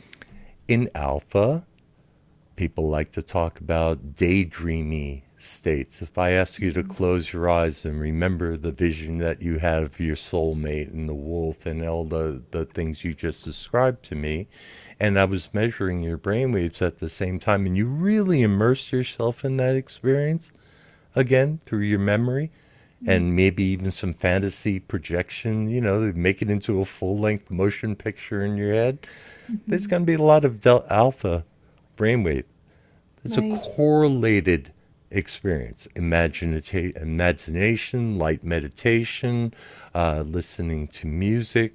Some people might produce a lot more alpha waves on the road when it's a long stretch of road Mm. and they're in the desert. They're kind of, running down the road, trying to loosen their load, watching the landscape pass by. They're not really present with the jackrabbit that ran in front of them. Right. Right? Sorry for the jackrabbit. You get the idea of the Hmm. brainwave consciousness correlates. So within these zones that they call delta, alpha, theta, beta, and gamma, there are potential experiences. All right. Okay.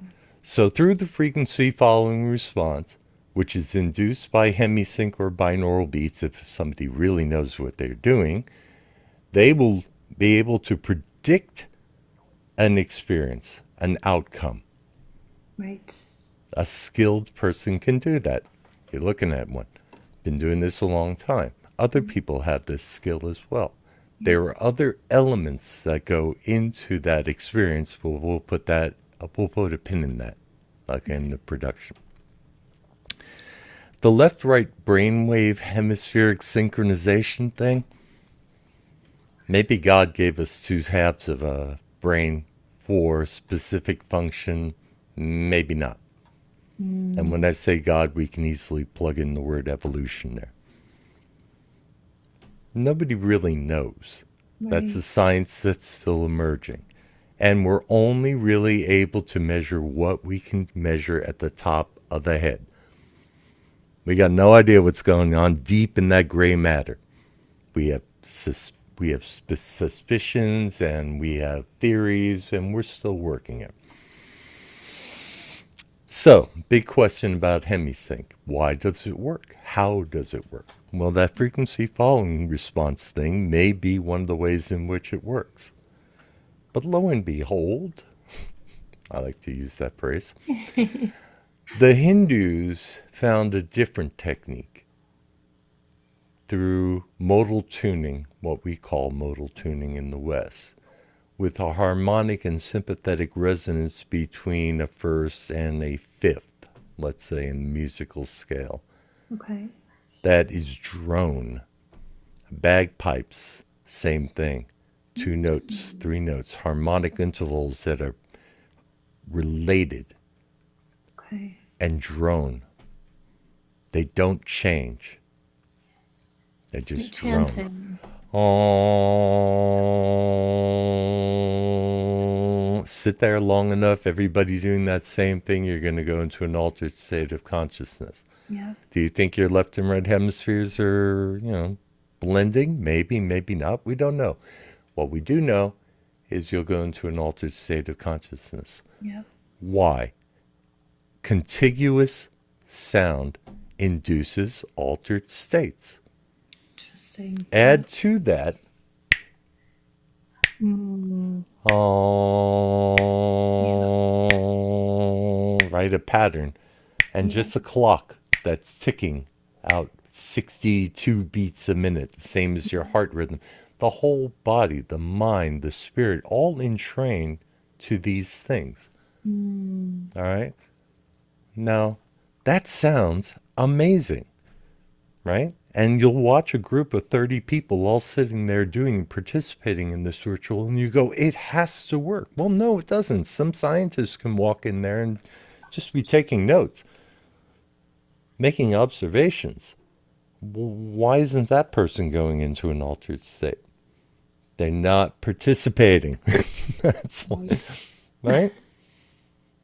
If Hemi-Sync, excuse me, or any mind altering device was so effective and so perfect that it could instantly alter your consciousness, I could never make a Hemi-Sync tape, especially not a sleep one, right?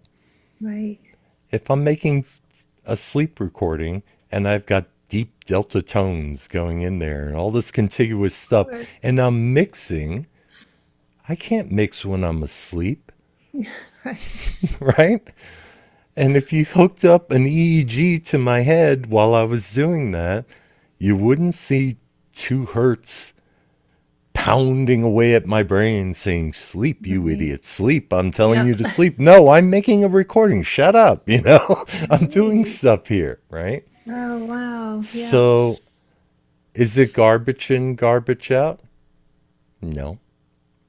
Is it based on rhythm? Seems to be. Is it based on contiguous, non changing stimuli? Maybe. There Wow. something about Hemi-Sync tapes is they don't change very much. The frequencies, they'll last Mm. for 5 minutes, 7 minutes, 10 minutes to get you into focus 10, and Right. then over 30, 40 seconds will crossfade into focus 12 and leave you there for another 10 minutes and stuff. Mm-hmm. Yeah, there's something there, right? Right. It's contiguous, it's moving it, but more importantly, it's intentional. You Mm. have to participate. Yeah. That makes so I much sense. That's how I'm Hemi-Sync works. Yeah. Oh my gosh.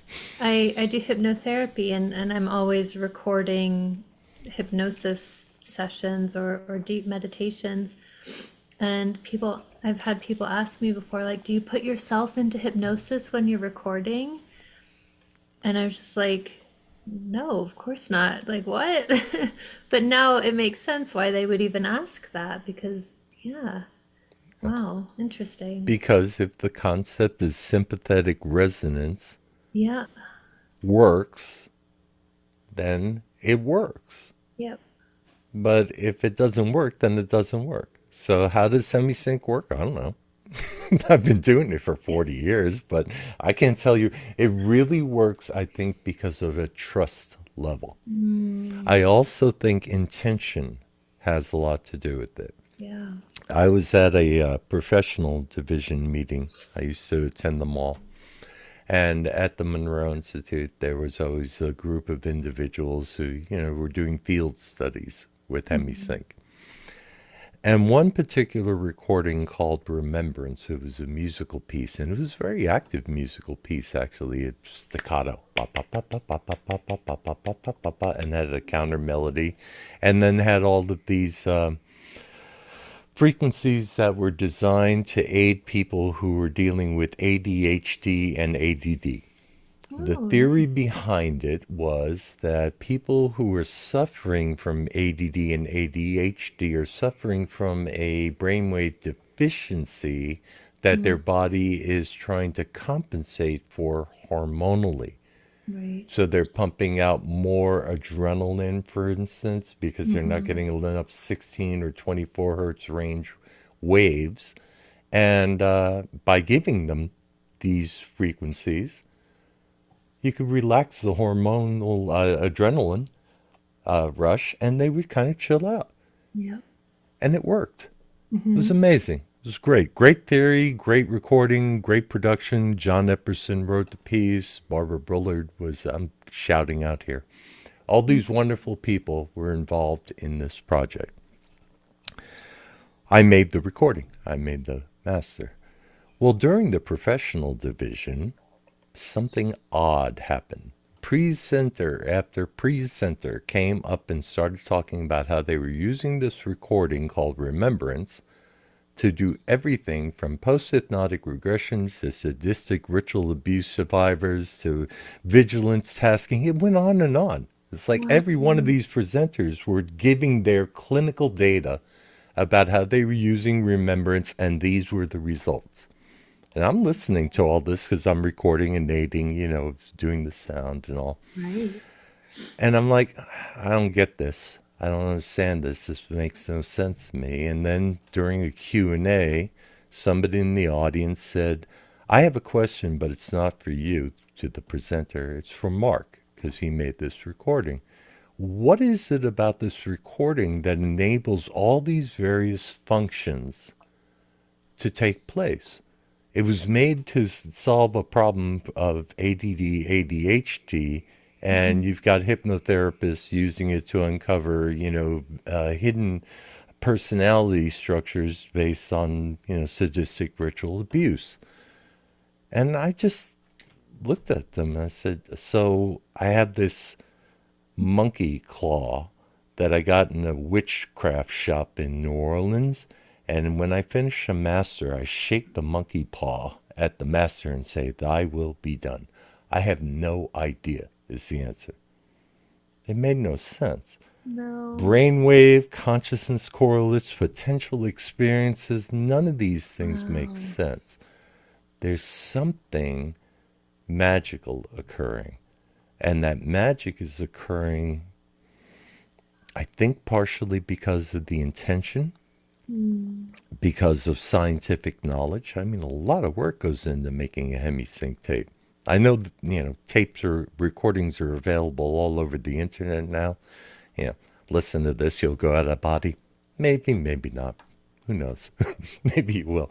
But I've listened to a lot of those recordings, and 90% of them are not even binaural beats, Mm. let alone, structuring them in a way that is reflective of an ontology, Right. which is very important. Mm. As a hypnotherapist, you know that autogenic relaxation sequence is essential, right? It's part of the ontology of having an experience before you go into whatever it is that is the meat of the session. Right. You also know that the people you work for are different. Yep. Some Mm. learn easily in a light meditative state. Some Mm. are somnambulistic. Some are, I mean, it really depends Yep. on the person that you're. There's a sympathy and an intention and an ontology and a science, but the bottom line is the integration that occurs as a result of the work that you and the patient are doing is Mm-hmm. bloody magic, Love it. right? So go get that monkey paw from the New Orleans wood shop. Yeah. Just shake it at your client, you know. That'll be $100, and you can get on Perfect. with your day. Wave my finger, it's all I Right. need. So that's a long answer to, or a long explanation to, I don't know. And I've been doing this a long time, but I do know Yeah. the ontology and I do know the methodology. I do know Mm. why I'm doing this. So the intention, and a lot of it has to do with the trust of the individual I'm going on a journey with. Mm. And I tell this to the people that I work with all the time. First thing I want to say to you is thank you for your level of trust. I know I'm in your head. Mm. Yep. And I Yeah. am. And Yeah. it's, you know, it's sacred ground to me. I'm Yeah. not going to travel in there and start mucking Mm. about. You know, it's not Right. my job. My job is to take you on a journey Mhm. with as little influence as I can so that you, as an individual, can emerge with what you need to get out of that experience. That's why I've disbanded the whole notion of focus levels. I don't do that. I don't do anything along those lines. Right. With But I your do observe triad. that each one of those have a threshold. Yeah. Yeah, Amazing. moving one to the other. Oh, amazing. Thank you for that. I think you actually answered a few of the questions with that answer, so thank you. It's Um, long-winded. it was perfect. The next question is, what was it like working with Bob Monroe? People ask me that quite a lot. I bet. Bob was without a doubt one of the more amazing characters in my life journey. We were friends in addition to employer employee.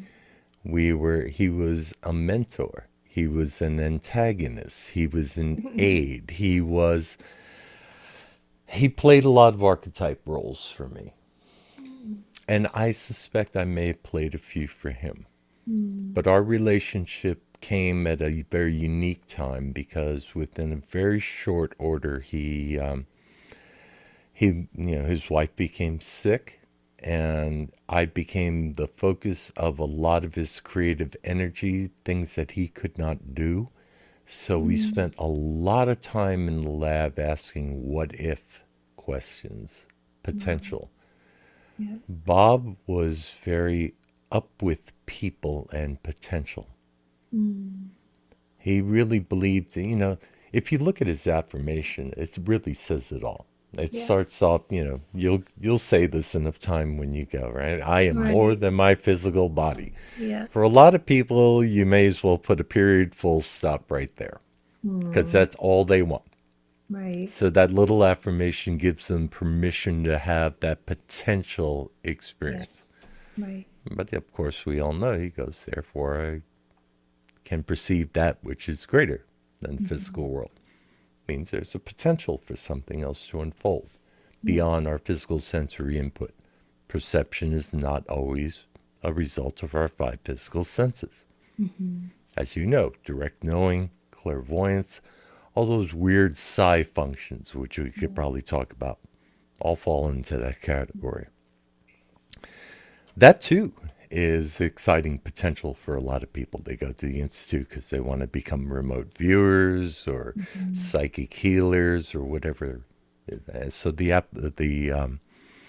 affirmation applies. Right.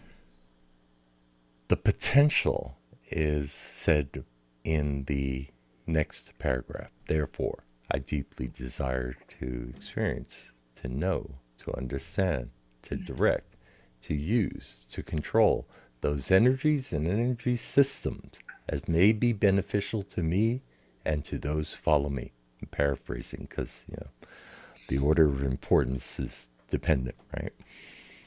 One day I said to Bob, because it became, I don't know, it jumped into my awareness to ask him. I said, hey, you know what? I'm not really interested in having an out of body experience. I've had one, I've had 10. I know that I'm more than my physical body. Now Hmm. what? But I'm very interested in what these energies and energy systems are. What are they from your perspective? You ever thought about it? I'm asking you. Oh, um, I mean, in my experience, I would guess that it's everything. It's all of the things that have connected me to having out of body experiences, connecting with other beings, having my psychic abilities, remote viewing, seeing ghosts, seeing through all of the veils of everything, just that oneness literally with all, and not just like an earthly all, but everything, all of the realms and dimensions. They are among the energy systems.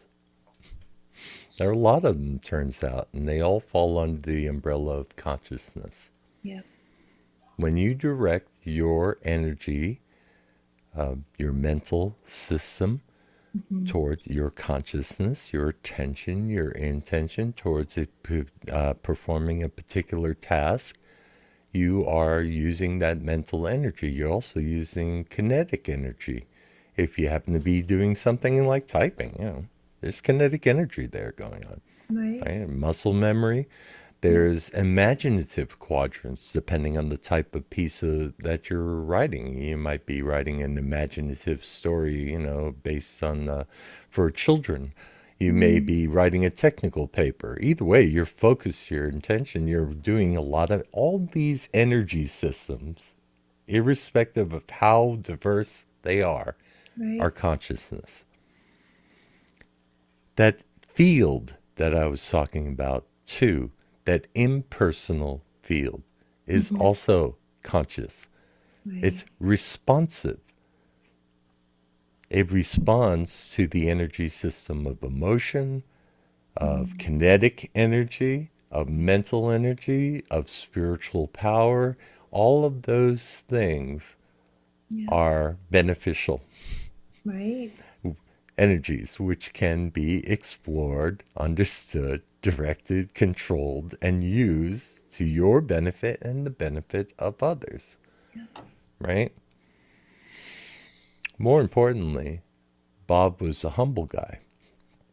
He relied on his intuitive quadrant, which he later called his inner self-helper rather than a outside guide, Mm. right?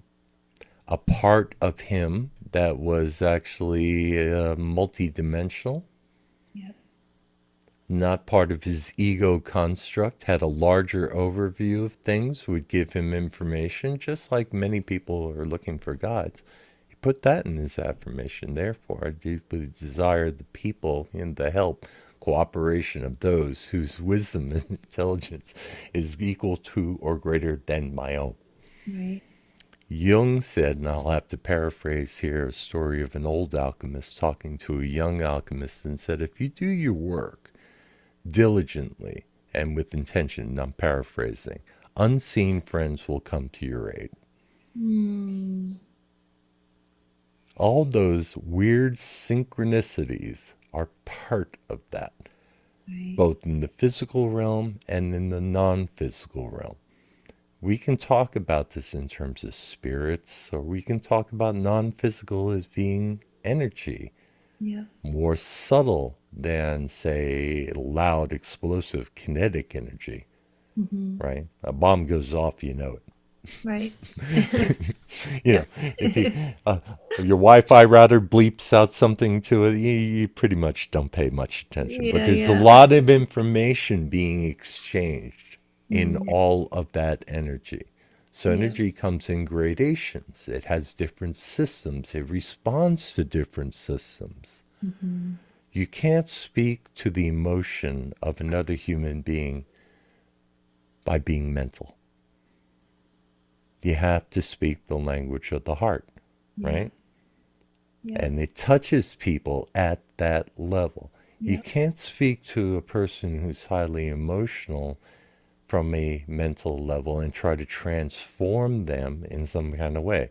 Running Mm. joke against married men is, oh yeah, when your wife is, having one of those moments, tell her to relax. That Oh always God. helps, No, you can't direct energy that way. You Right. have to follow it where it is and receive it for what it is and Mhm. transmute it slowly. Understand Mhm. it through empathy and compassion. It's a Right. whole different use of energy. Yeah. That's what it was like to work with Bob Monroe. I Amazing. learned about energy.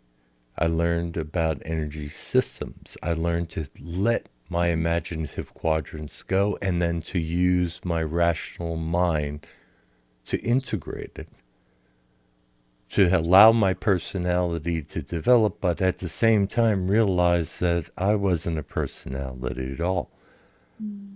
Most important thing is we got to do cool things like we both smoked cigarettes and we ate cheeseburgers all the time and we played cards and one of his dead friends would always win Oh because my he was gosh. part of the card game. It was a mystery wrapped in an enigma, and we both Hmm. got to be creative together. I could be his hands, I could be his ears, I could be the mirror for creative input. And Right. that was very stimulating for me and enabled me to grow into what I've developed in my current Mhm. life. Yeah. Have you seen him or connected with him since he's passed? I'm sure many times. Yeah, we'll let that question go. Aw. You know what? You know why? You know why? If I had a nickel for every time somebody came to me and sent me an email or a text, via Mm. Facebook saying, I met up with Bob in the out of body state and he said XYZ. You know, my hope for Bob was that when he left, and yes is the answer to your question, but we'll leave it at that. My hope for Bob is that he achieved his objective, which, and I'm Mm. paraphrasing if not quoting him here, go and do and be in other reality systems that had nothing to do with this one. He Mm. wanted to graduate. He Right. didn't want to hang around in some weird focus level and talk to everybody who made a religion out of Bob Monroe. Mm. Bob was not Jesus. He never Right. tried to be. He wasn't trying to be Buddha. He wasn't trying to be some icon that people prayed to or ran across in Mm. their altered states. I'm not Right. saying they don't. I'm saying my hope is that they do Yeah. not. I loved my friend. I learned a lot. Thank you, Mhm. Bob. I'll let you go. Every now and then, I'll be doing something, and he's very, very, very present. Mm. I don't think he's looking over my shoulder saying, you're not doing it right, kid. I think he's looking over my shoulder and saying, I'm really glad that you're taking our conversation seriously and trying to take it to the next level. Yeah. Because Bob was very interested in the human potential, and that Mhm. potential was a shift through consciousness. Right. I am more than my physical body. So what? Who cares? That's Mm. where I come from. It's like, what can I do with this information? That's Yeah. what I want to know. I want to also do and be in other reality systems that have nothing to do with my Mm. current experiences. Not Yeah. as an escapism. I happen to like my life, Mm. but as a sign that the effort that I put into this is actually acknowledged. Yeah, of course. I can go on to a different level. Yeah. That would be fun. Well, love that answer. Well, Um, Thank you. you're welcome. Thanks for asking it. Um, I think I had another question kind of related to that, but I think I'll drop it. I think that was a good one for Bob. Um, let's see. Some of these questions we've already answered. Oh, here's a good one. In your experience, what is the most common fear that people have about exploring the non-physical? The unknown.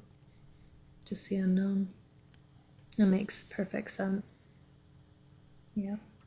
Well, that's what we're taught in religion and society and all of those things. If you Those don't know people it, know, it's, don't they? yeah, I know, and I'm telling you, don't go there because if you go there, the devil's going to come in and you're going to be. I'm not making fun of anybody's religious beliefs. I'm just saying if you don't know, don't talk. yeah, yeah, yeah. But if Well, you know, then don't go there. I mm, really, if you really believe that to be true, don't do it. yep, You'll yep, sleep better at night. right. Yeah, that's a pretty self-explanatory one, I think. Um, okay. All right. So why do some people have profound experiences immediately while others struggle for years? I imagine it's probably connected to that fear. Could be. Great question. Yeah. I don't know. Okay. But I've seen it. I understand. You go Yeah. to a remote viewing workshop, you're just, your average accountant, and you don't think you have any particular psychic abilities, but you think it might be really fun. You go sit and learn from Joe or whoever happens to be teaching, and all of a sudden they give you an exercise and you remote view something with 100% accuracy. Oh my God, I'm now a psychic. You try to do it again, poop, sorry, you're not a psychic. Yeah. I wish I knew. Yeah. Something about riding the wave, maybe, something about getting out of the way, something about suspending your fears or disbelief, maybe, Yeah. something about getting beyond the guardian, the things we were discussing before, something about remembrance, maybe. Mm. It's as dynamic as the person that we're talking about here. Right. My job is really just kind of figure out who the person is that I'm working with and just Mm. help them get around whatever I perceive may be the Yeah. problem. Right.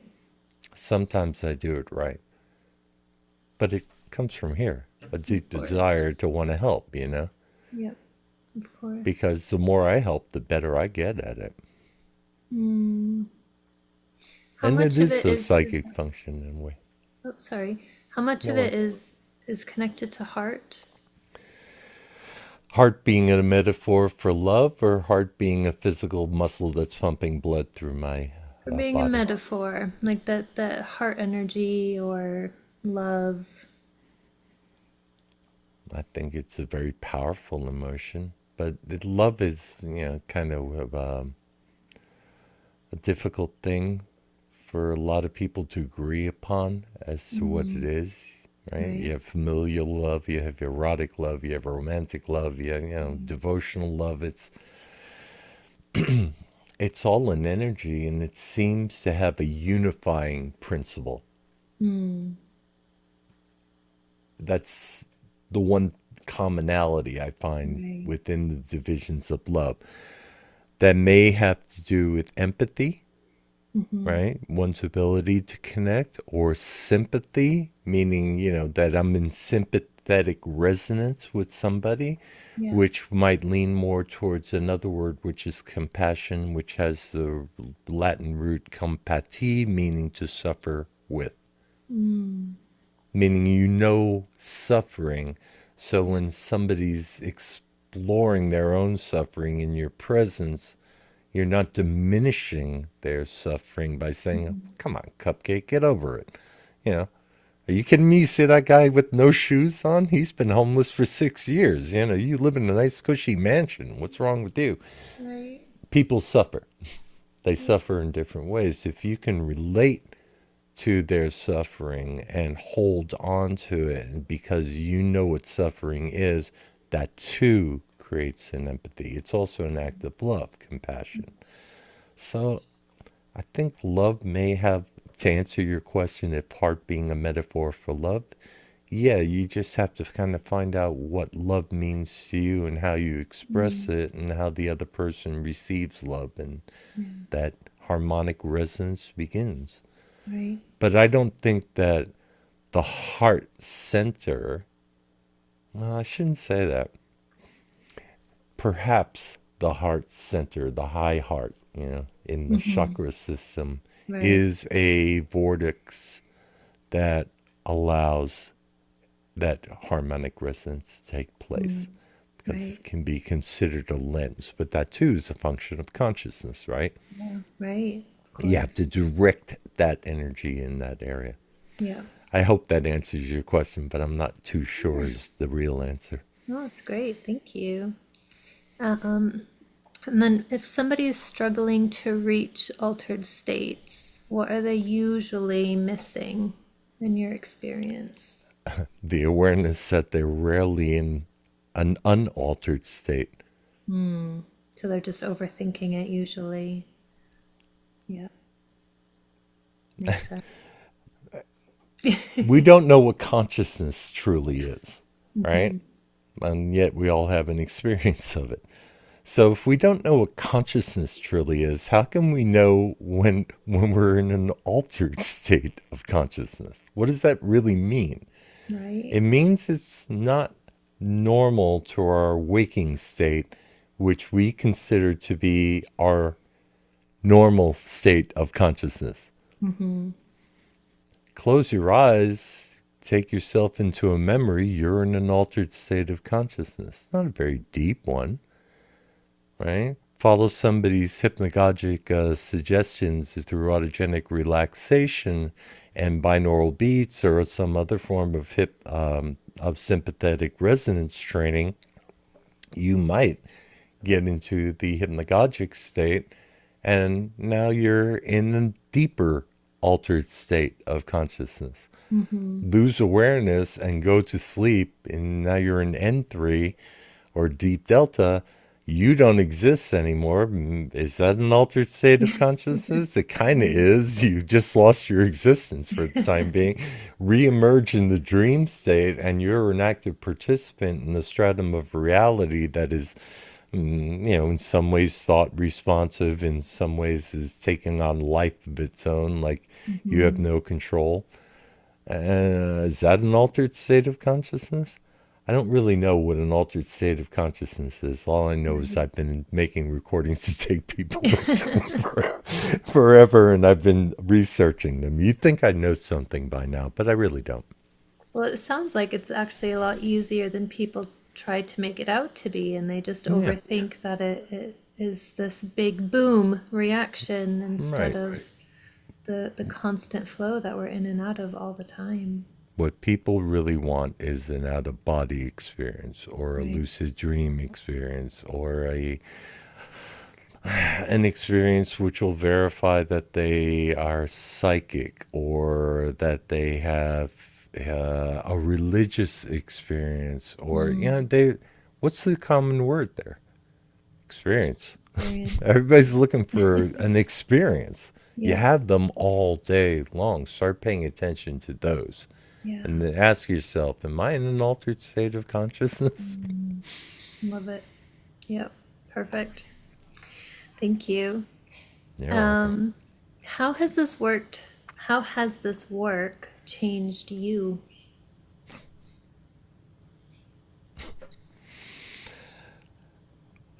From yesterday to today, or from over the course of Your whole the lifetime, isn't it? 16 years, I started practicing meditation at like 16, 70 years old. I'm Wow. 64. I'm going to be on 65 pretty So soon. this is your life. This is your work. Yeah, I don't know how to answer that question Yeah. because the changes are slow, they're gradual, they're constant insight, focus, unique experiences, a greater empathy, the ability to work with individuals on the level that I Mm. do, the ability to intuit what's going on in ways that are non judgmental. Um, the list is long here. Yeah, I don't know how to really answer that. that's A all right. lot. A lot A is the lot. answer. There you A go. lot. Perfect. Right. On to page two, and then this is this is it. This is the longest interview. Your viewers are going to I'm be like, this sorry. old man is still talking. No, there's a million other questions that I wish I could ask you, but gosh, I didn't even realize what time it was. I'm sorry. Oh, no, no, don't. I gave you the whole day, so however Oh, long you want to amazing. make this is fine with Oh, me. thank I you. know it's all just content for you that you have to edit. Yes, yeah, but I mean that's small beans compared to what's actually happening here in the I once conversation. spoke to Tom Campbell for 5.5 hours during Oh, a wow. podcast interview, and I was like, Tom, can we stop because I gotta pee? You know? He's like, go pee. I'm having fun. Let's come back. Okay. Yeah, Fine. yeah. So if you need to go pee, just put a pause on it. We can go do Perfect. that. Okay. Go Thanks. ahead. Likewise to you. Yeah, thank you. Okay, so for people new to this path, what is the first doorway you recommend they walk through first? Probably, probably presence. I like Become that an answer. observer. Just Yeah. become curious. Become an observer. Do it in your daily life. Yeah. We get involved in relationships. You and I are in relationship for 20 years, right? We've seen it all. We've done it a million dinners. And I think I know everything there is to know about you. You think you can know everything there is to know about me. Trust me, neither one of us have a clue as to what's going on here and Mm, here unless we get present. When we mm, get present with one another, things emerge, yeah. right? Because of our level of trust. That soulmate energy kicks in, right? And you feel Mhm. like you're seen, you're understood.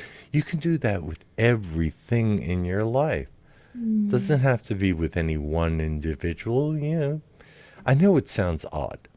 Be present when you're doing the things that you're never present with.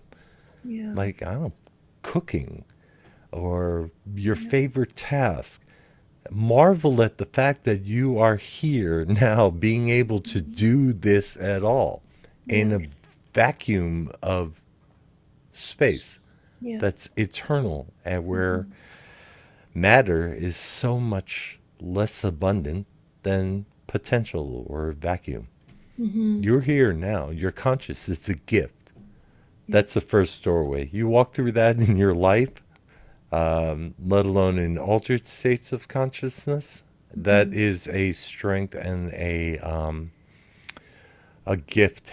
I'll call it a magic power. We'll call it your special power, Love right? it. Your Love it. superpower. It doesn't matter what state of consciousness you go into. If you can bring presence into that, you're going to Mhm. learn something. Yeah.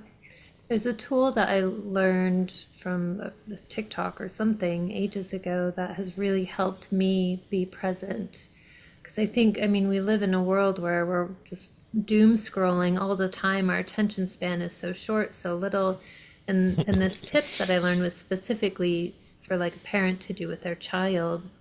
When your child is sitting with you and they're showing you the same thing over and over and over again, and you're just like, you want to just disconnect and go do the dishes or whatever needs to be done. But that's a moment you're not going to get back with those kids. And the kids, Amen. they grow up so fast. And this tip was to when you feel that itch of, I need to change, I need to do something else, I need to get up and go away, sit for 10 more seconds.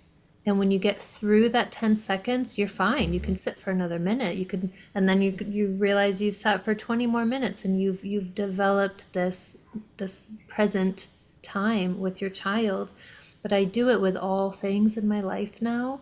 So if I'm sitting down to work and I'm like, I gotta finish this project, but I need to get up and go find a snack, I'll sit for 10 more seconds. And then I find like I'm being more present in the moment, and that 10 seconds turns into 5 minutes and 10 minutes. It's a beautiful, beautiful tool and easy because everyone has 10 extra seconds. Doesn't matter what you're doing, you got 10 It, seconds. but the superego or guardian, the one that's freaking out in Yeah, that moment and wants to get out of presence, yeah, let's count 10 seconds. yeah, yeah.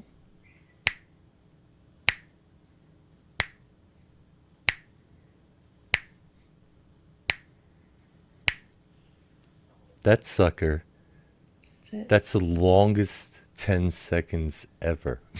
It Right? is. Right? To Yep. the one who wants to jump out of your skin. You're Yeah. literally training that person, that aspect of the self that cannot, has reached a tolerance threshold to Yep. expand its threshold. Yep.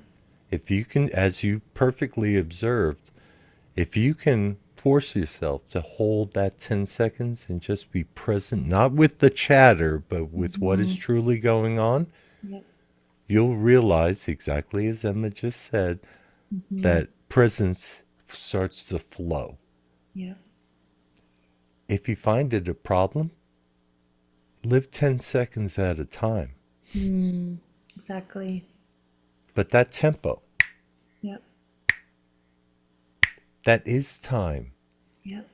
Get a metronome, Mm. download it, go up on the internet and just, listen to it. Right. Set it to 60 beats per minute and count 10 of those clicks. That is real time. Yep. You can be present with that while you're doom scrolling. Yeah. You'll find out something. Yep. Doom scrolling is not important. No. You can be present with all the disaster and the craziness that goes on every single day Hmm. and be present with it in a wholly different way, just practicing that little practice that you gave to everybody. What a gift. Yep. Yep. It's absolutely true. And if you can't do it for 10 seconds or for 5 minutes, if you don't feel that flow, live Hmm. 10 seconds at a time. Yep. Exactly. That kind of training is real simple. It First is. gateway, first door. Yep. Perfect. I love it. All right. What is the most common block you see in adults who are trying to regain their childhood abilities? I think it's too dynamic to answer. Mm. If I was to put it in a one word answer, concretize the, or a concrete a concretization of the ego or familiar self. Okay. It's like Breaking free yes, of that mold again. yeah, and there's a balance there. When I think it was Paul who wrote something in his many writings in the Bible, said, when I was a child, I spoke as a child, I thought as a child, I acted as now I'm an adult and I have adult responsibilities. You don't want to exile any part of yourself in favor of another part. My advice: don't give up. I've seen way too many people get involved in this kind of work, psycho-spiritual work, go to a workshop, they have fantastic transformative experiences, they go home and they blow up their lives. These are people in their 40s, their 50s, realize I've been in a bad marriage for 15 years, I can't stand this person, I hate my job, I'm not too fond of my kids either, I'm going to move out to the desert, whatever. And they do that, they just plunge, and explode everything. Hmm. Is that what you're really trying to do? Hmm. I mean, maybe you do need to do that. I'm not here to judge, but my question is that truly what you're trying to do? Or are you trying to transform your current experience of yourself and those people that are in your life in a way that is more beneficial? Right. The answer: interact with your own consciousness now that you have this expanded sense. If you go to a workshop like at Monroe, Yeah. have a great time, come to a sense of realization of the self and consciousness in a new way, and then actualize it here in the world. Mm. don't just make that some past memory of, oh, I really met my soulmate at Monroe or any other workshop, and they're not here, and this lump of coal or whatever you're currently thinking about your mate is still present, you know? I mean, no, there's a whole thing here about presence and integrating these experiences in a way that can be helpful to you. Sometimes we have to let go of the past in order to move forward, but Yeah. really be present with your decisions as you're making them. Yeah. And if you can do that, you have a lot less bandaging to do, Yep. a lot less triage, Right. spiritual triage. It happens though, you know. And I don't want to say, you know, don't do it. You gotta walk the path that's right for you. Right. I hope, does that answer your question well Yes. enough? Yeah. More, you know, really, again, it's as dynamic as the personality. Right. Of course. Yeah. Don't get rid of your adult life or your adult nature to become a child. That Right. child lives within you. That Yeah. child is represented by a effervescence, if it was a good childhood, and a curiosity and an unlimitedness that you're reaching for because you've Mm. kind of gotten stiff and concrete. Yeah. Just let go of the shell, you know, a little Yeah. bit. Play a You'll be little bit okay. more. Yeah, exactly. Be Yep. present. Yep.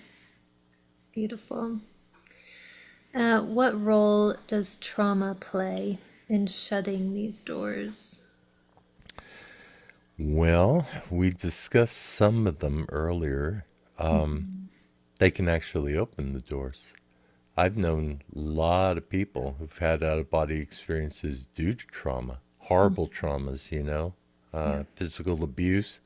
They find themselves out there looking at the situation in a detached way. Hmm. Psychologists might call that a sense of detachment, right? Right. Ego detachment, Disassociation. right? Disassociation, right? Hmm. I wouldn't say that that is what happened to Bob Monroe. You know, he No. wasn't. No, no. He was a pilot, and he liked flying gliders. It was a passion for him, I and he didn't was know doing that. all this bleep research. And one day he was thinking about, you know, he was getting ready to take a nap, and the vibrations were coming on. He would feel them. He didn't know what to make of them, but he knew they weren't going to kill him. And he started thinking about how nice it was going to be the next day. The weather was going to be awesome for gliding. And you know, he's kind of just letting his imagination roll with that and pop. Nice. There you are. So, you know, there's two different examples of Yeah. exit points.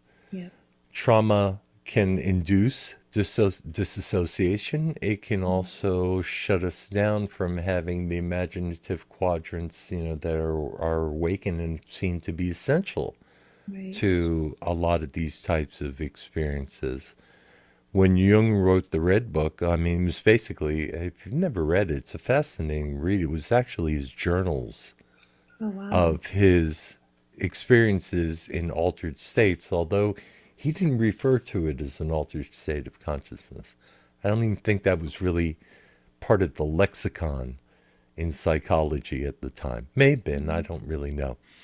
But he would call it active imagination, where he just kind of sit there and close his eyes and allow these aspects of the self to emerge and begin to dialogue with them. You Mm. know, for all intents and purposes, he was in, you know, a realm full of fairies or talking to his version of what he referred to as the God, or talking to this wizened aspect of self that he referred to as Philemon, who was gave a sermon that was very almost Gnostic in nature. Mm. Well, very Gnostic in nature, actually. He was obviously a student of Gnosticism, Jung. And it's called the Seven Sermons for the Dead. It's very poetic. It's Wow. very, yeah, it's a unique type of experience that happens in an altered state when you just relax yourself into it. So Mm. if if you have trauma and you need to try to get into a relaxed state, you have to be able to trust that that relaxed state is not going to hurt you in any way. Mhm. I Yeah. know a lot of people who are survivors of some kind of abuse as child, adult children of alcoholics and that sort of thing. They're Mhm. hyper vigilant constantly. They're always looking for some kind of trauma. Yeah. Hard for them to relax or trust that it'll be okay just to be in that relaxed state and breathe. Mhm. It's a very dynamic question. I can't really answer it. Mhm. But I do know trauma can shut these experiences down, mostly Right. because you don't trust. Yeah. So how would you develop trusting that again? In the Triad Mind Cornerstone program, we have one exercise Okay. devoted to trust. One. And I always tell people I cannot tell you how to develop trust, Mm. but there is an aspect of yourself that you do trust. We refer to that aspect of self as the intimate aspect of self. Okay. Some people refer to it or think about it as being like a guide, a higher self. Maybe. It could also be that the light at the end of the tunnel is you. Mm. I always refer to this aspect of self as that this aspect of self knows every story you've ever told yourself and knows you so intimately more than you know yourself.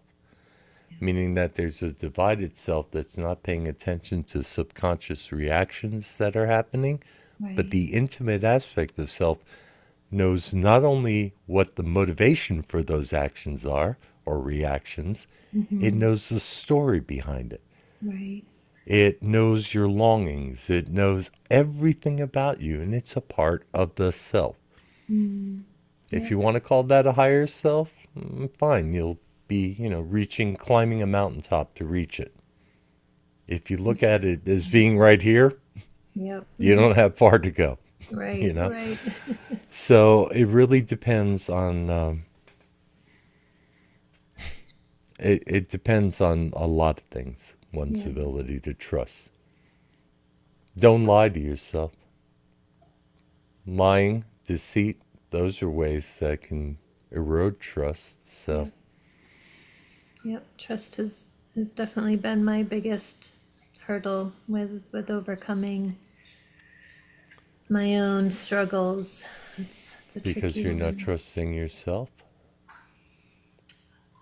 I don't know. I don't know. The hypervigilance thing is definitely there still. Um, but yeah, don't know. Something I'm working through. Need to look inside instead of outside. Need to I open don't. that door.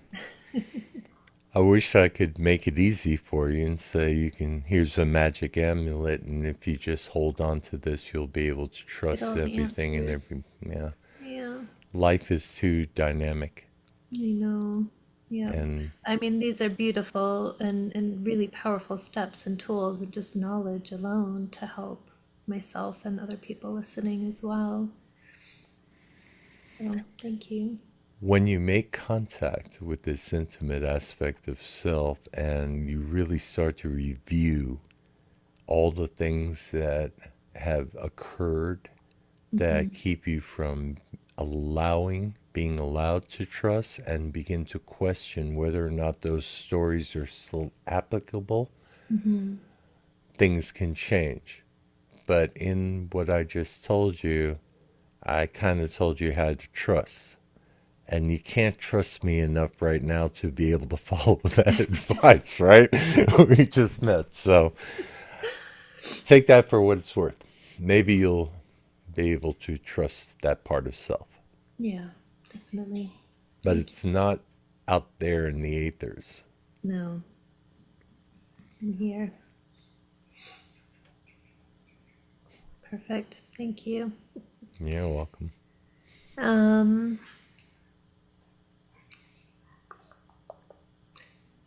if you were helping, wait, did I ask this already? If you were helping somebody who astral traveled as a kid and can't now, where would you begin? Explore your relationship to presence and explore your relationship to the unknown. Yeah, I kind mean, of. really, the minute I started paying attention to these aliens that would show up, these little green beings, and asking what aspect of myself or what part of my subconscious is really trying to make contact with me, what Mm-hmm. do these aliens represent to me? Why do I keep seeing them rather than going, oh, they're coming to get me, whatever. Right. Which is a real fear, right? Especially if you're an if you've had an abduction experience. Mm-hmm. I'm not going to tell you that that didn't happen. It's all part of your imagination, right? It may have Right. well happened. I don't know. Mm-hmm. But I know it didn't happen to me. And if Right. it didn't happen to me and these aliens are drumming up in my visions, they must be representing something. And if Mm. they're representing something, that's usually indicated by what they appear to be doing or what I feel like they are doing. Thinking Right. and feeling create reality. So Yep. when I just observe and they're just observing me back, I think I get an idea. And that's what they were literally doing. It's Amazing. like some super intelligence or some perception that I had of these beings being a super intelligence because they could travel, you know, Mm-hmm. long distances or time travel or however, whatever mode of transport they use. Right. They were superior intelligences. No, they weren't superior intelligences at all. They were just Curious. packets of information Right. for me. Curiosity. Yep. That's how I do it. I just Excellent. pay attention. Mm-hmm. Being present. Presence and trust. These are repeating a lot in this. I like it. And I am not the first meditation teacher slash facilitator to use those words. No. No. I stand on the shoulders of giants. None of this is inspired. Mm. The archangel Uriel didn't part the clouds and hand me a scroll and gave it to me to eat. None of that happened. But weirdly, I ended up getting a phone call from a guy named Bob Monroe one day out of the clear blue. Mm-hmm. So magic happens and it changed my life. Absolutely. And I'm it a wasn't firm just Bob, it believer. was all those others, Elizabeth Kubler-Ross, Edgar Mitchell. I mean, I've had incredible mentors, people Mm. I would have never had access to. Charlie Tart, people I've never had access to that you'll never hear about, or maybe in some circles you hear about them. Brilliant minds asking brilliant questions, not handing me dogma and ritual Right. or regurgitated belief structures Right. that were fed to them on a fear based system. Right. I'm not afraid because my mentors weren't afraid, and I listened to them when they said, don't be afraid, you'll be fine. But I trusted them, they were Yeah. smart. Yeah. Oh, I love that. Thank I you. kind of lucked out. You did. Or not. Absolutely. Oh, Or it you wasn't luck definitely at all, did. I don't know. Right. Some magic happening anyway, Yeah. for sure. And then my last question. For the person who feels deep grief over losing something sacred from childhood, psychic abilities, out of body experiences, whatever, what would you want them to know right now? That grief is a process. It's not an emotion, it's a process, it's a Mm. system. Yeah. Denial, depression, anger, bargaining, acceptance. Find out where you are in that process and work that energy that's at the next higher level. If you're in depression over it, get angry about it. Yep. If you're angry about it, bargain with some external deity about getting it back. Yep. Eventually, you'll come to an acceptance about where this is and what to be doing about it. Acceptance is more neutral. You do not exile this, nor do you discard the process. You stay with it and recognize it for what it is. If you let it be, if you consider grief as an emotion, you're going to just stay in that sadness. Yeah. Nothing wrong with that if that's what you want to do, Right. right? But you don't have to. But you don't have to. It's a process, and it can be a self-directed process to a degree. Go to the next level. Yeah. That makes so Elizabeth much. Kubler-Ross has nothing to do with me. It was all brilliant on her, but it can be applied to anything. Anything, not just the loss of a person, but a loss of a job, a loss of a situation, a talent. I mean, anything that you consider deeply personal and part of you. Yep. You know, and now it's no longer here, and that usually happens in the blink of an eye, or or the compounding of other traumas. But that acceptance will neutralize the energetic output into the field and bring less of those traumatic experiences back to you, because you're not focused on them. You're focused on where you're going Right. at the end of the process. Now that you say that, I completely see that process that I've gone through myself only just recently, as well, which is really interesting. It was just 6 months ago or a year ago that I was telling my therapist, like, I'm so mad at the universe and at myself for signing this contract and whatever is happening. And I hate it. And I was furious.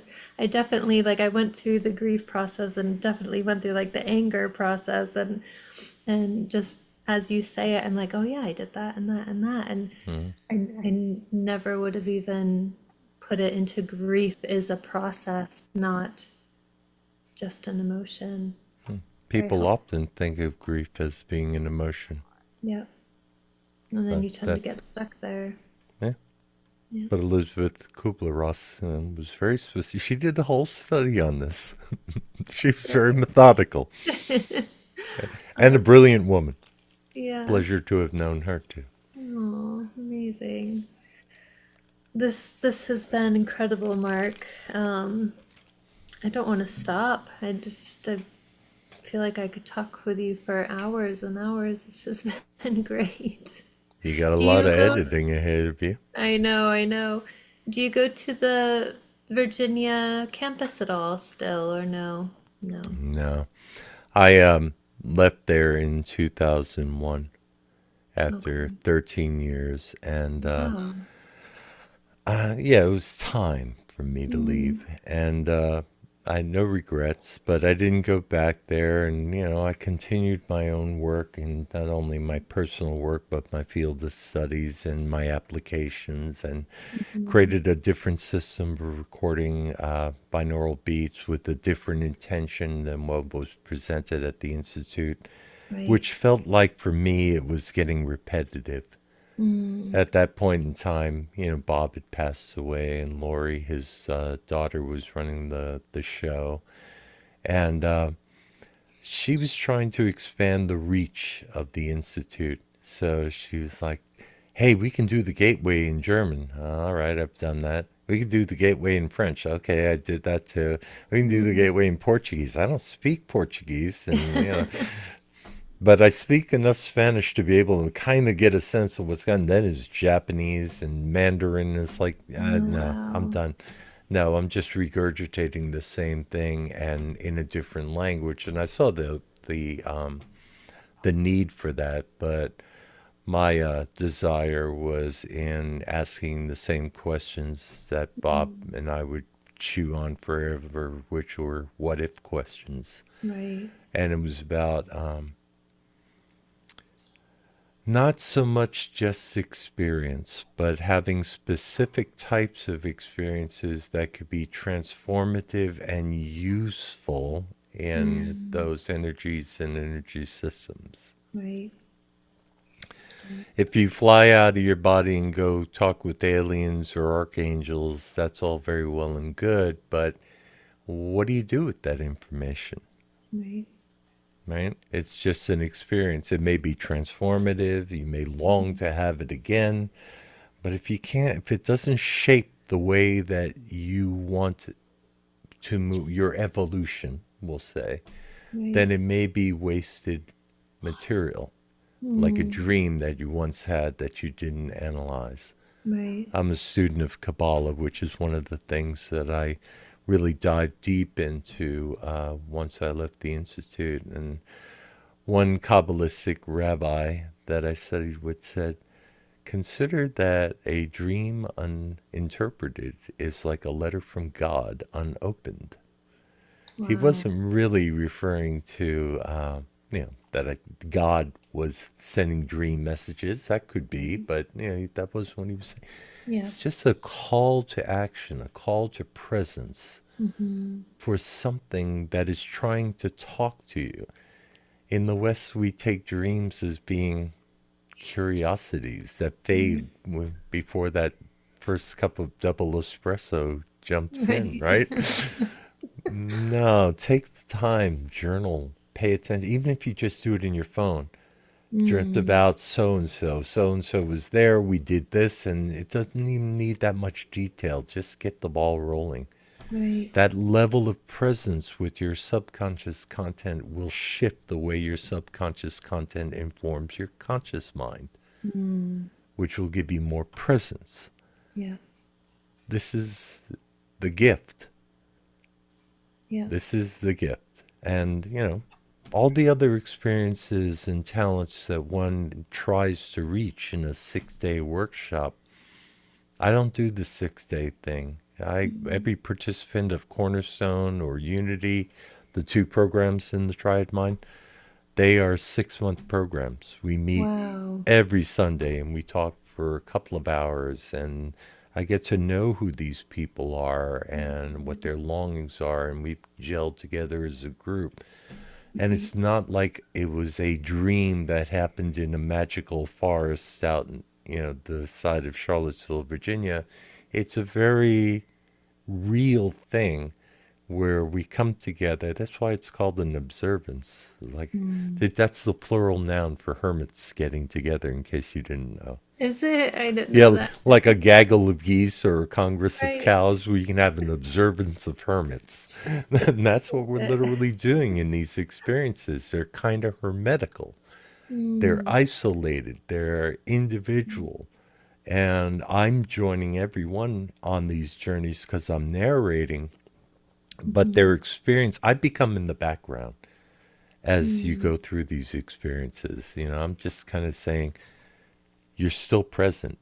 Don't fall asleep. Mm. Pay attention to this. You might Right. find something over there, and they do. They always, and they Mm-hmm. come back and they journal the experiences.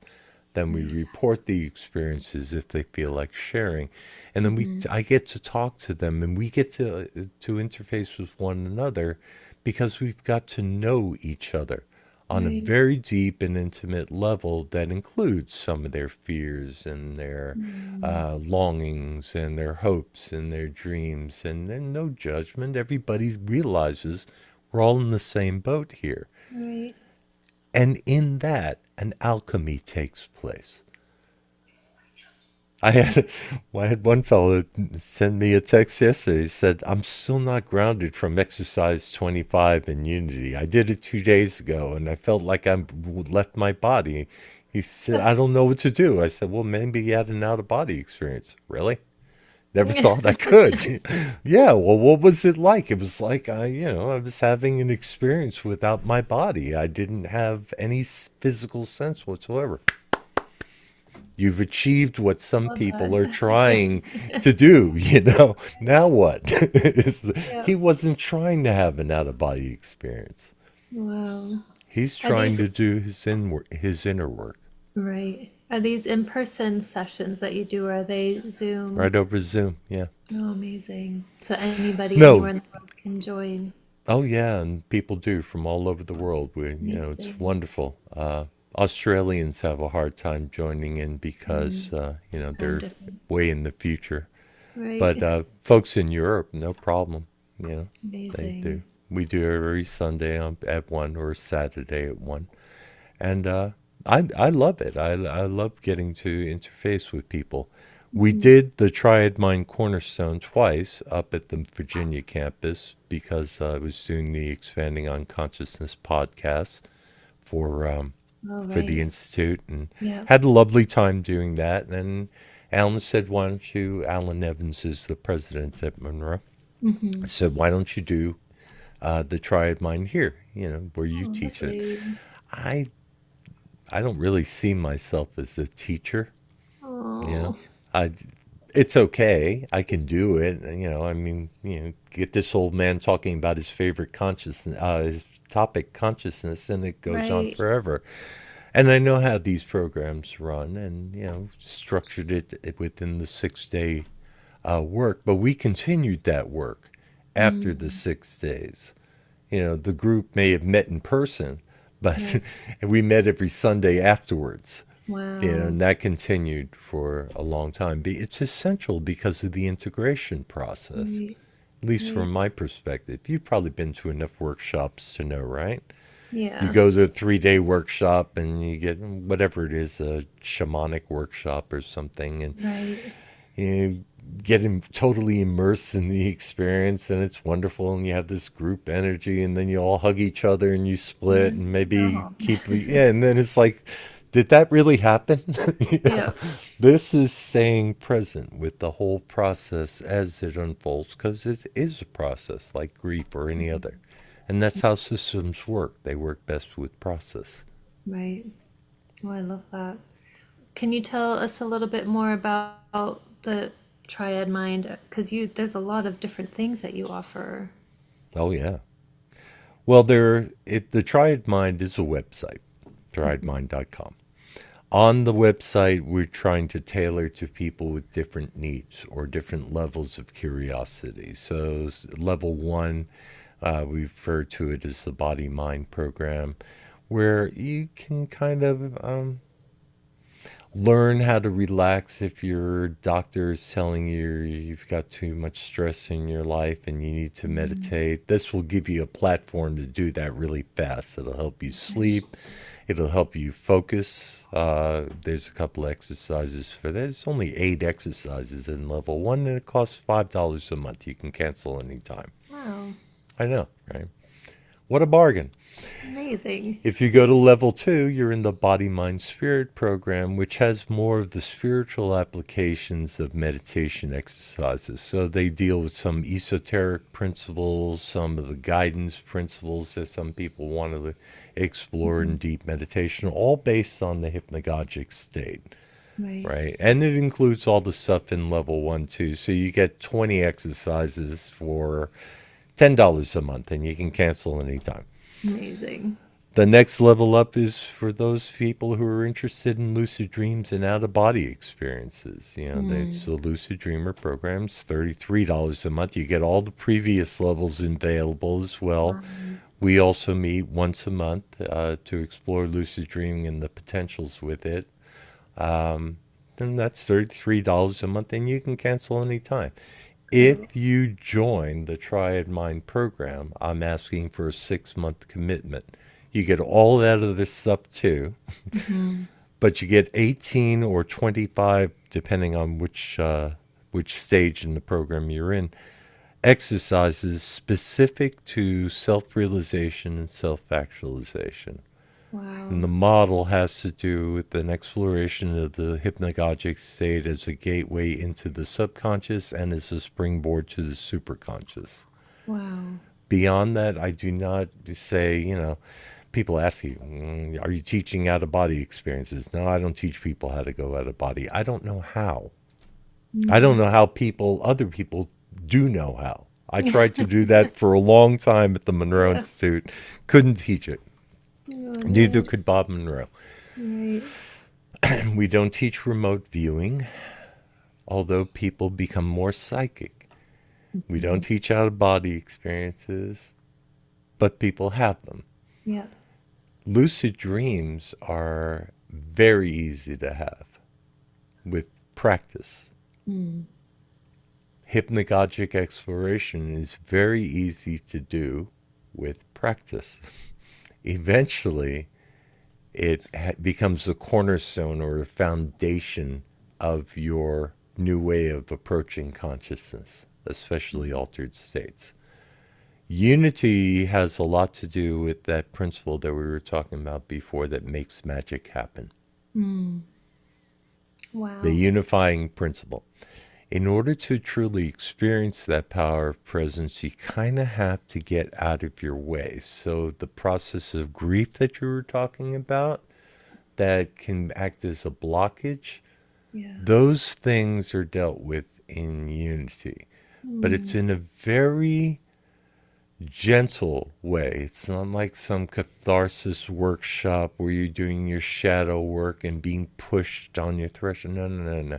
We're working with archetypes here that are very primal, very speak to a longing we didn't even know we had, and Mm. employing lucid dreaming techniques in order to resolve those conflicts in a way that we could not do on a conscious mind level.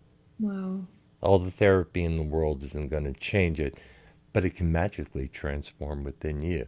Yeah. So it's kind of an alchemical work. Yeah. Right. Stage three, which I'm calling activation, is still in development. I do not release anything until I know it works the way it's intended to work. Mm. Do you need a So beta you're going to, tester?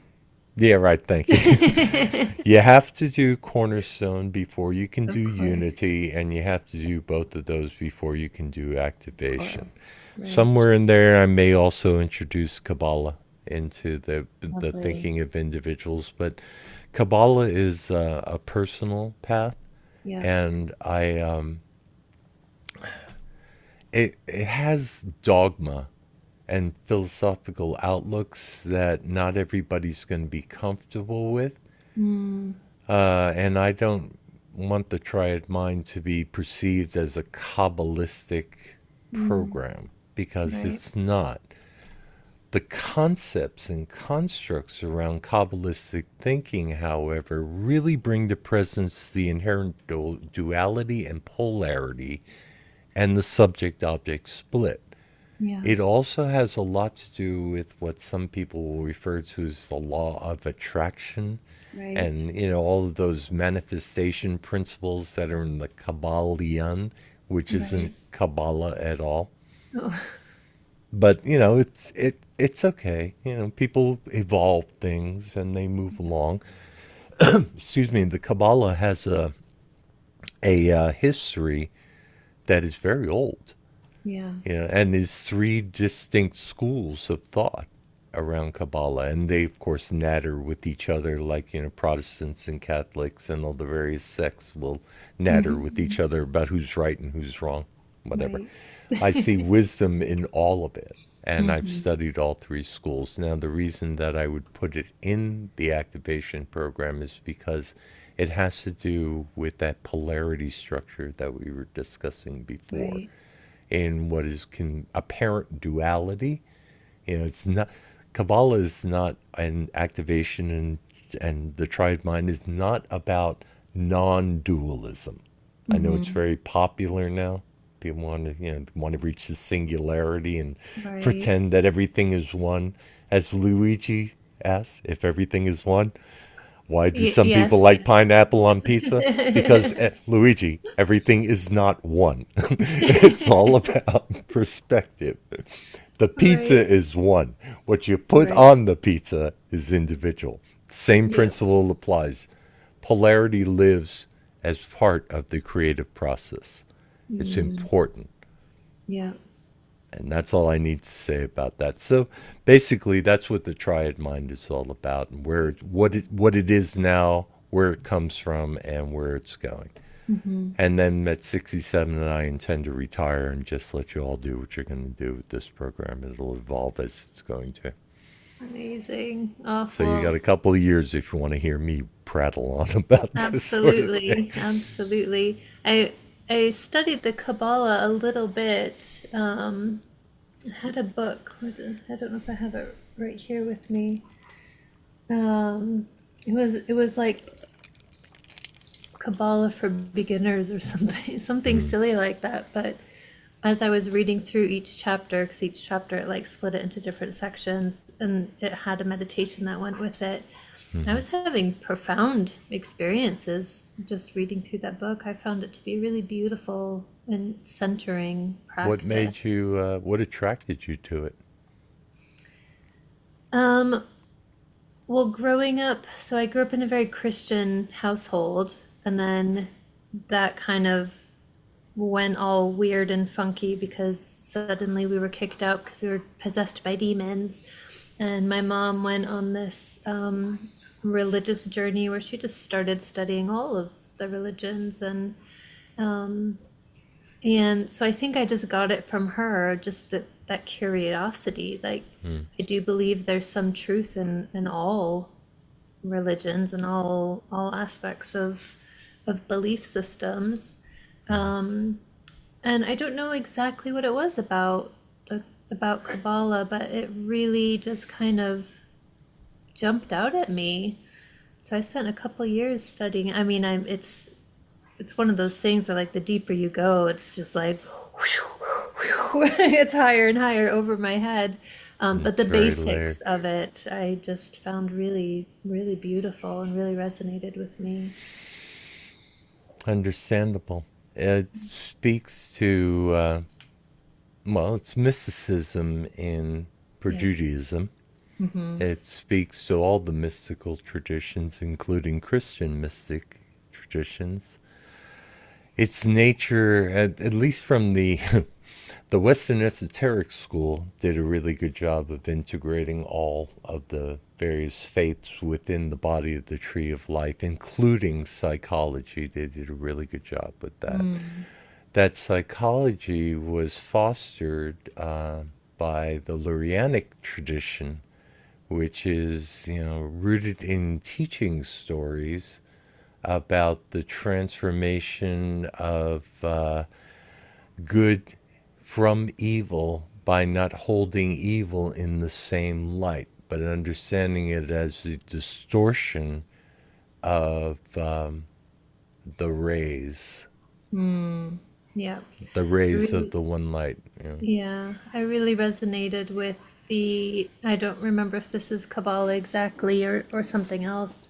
Um, but it definitely has to do with polarity, Mm-hmm. with good and evil really just being like sun or moon or day or night or hot or cold. Like there's we have to have balance in both of those.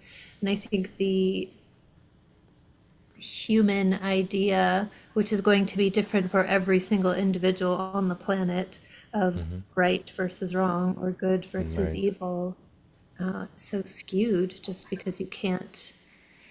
I mean, I everybody's going to have I completely think we different. all do have a sense of right and wrong. Like I do not. I can't wrap my head around pedophilia behavior. Right. All right. Yeah. And I No. cannot wrap my head around a group of people being involved in that kind of thing where they're having like communication with each other. All Hmm. right. I think Yeah, that's most really people can awful. look at that and say, that's pretty dark and evil, right? Yeah, yeah. I would hope so. We're I, finding out there's not as many as we would have hoped. I'm going to assume that 99.999% of Yes. the human beings on this planet would not participate in that sort of Oh thing. God. Yeah. That's my assumption and maybe a hope. Yeah. So I don't know that it's all relative, so to speak, but Mhm. the concept of the archetype of evil as Mm-hmm. being a part of the whole divinity Right. is easily expressed in the book of Job. It Mm-hmm. starts with a boardroom meeting. Do you know the book? I call it a Remind me. boardroom meeting. You know, God's hanging out with his angels, right? And they're all discussing whatever God and angels discuss when they're having an executive level meeting. And who comes waltzing in but the great deceiver, the adversary, Mm-hmm. the devil, so to speak. Right. And Right. he too is part of the board, Yeah. apparently. And God, the Supreme, asks him, so what have you been up to? I'm paraphrasing all this, Of mind you. course. Yeah. And I'm not doing that in the interests of heresy. All right. No. I'm just trying to encapsulate the story or the essence of the story as I understand Mm-hmm. it. And God says to the adversary, what have you been doing? He says exactly what you designed me for. Wrecking havoc to and fro, challenging everybody, so that they'll, curse you, Mm-hmm. blame you for everything. Right. And God says, well, what about, have you found no righteous people? No, no, they'll throw you under the bus in a heartbeat. And he said, well, what about my servant Job? He's really, righteous guy. Yeah, you gave him a bunch of cattle and 18 wives and whatever people thought were valuable Mm-hmm. back then. But if you took all those things away from him, he'd throw your ass under the bus in a heartbeat. Right. And God kind of goes, huh? All right, go ahead. Yeah. Make Yeah. Job, let's see where Job's at. And some people interpret that as a story of faith, right? Mm. Yeah. Because Job holds his faith throughout all of his trials and Right. tribulations. And I don't really see it like that because of the speech that God gives at the end of the story. Mm. Job is sitting there going, yeah, I endured all this. And, why'd you do this to me? I thought we were buds. Right. And God goes into this speech about who are you to ask such questions? Where were you when I created the world? You're nothing but dust and you're going to return to dust. And Job kind of gives him yeah, I get it. I'm dust. I got nothing. But I held my faith. I Mm-hmm. held my faith when you were messing with me. Yeah. That says something about my ability. Mm. Yeah, Yeah. something about me.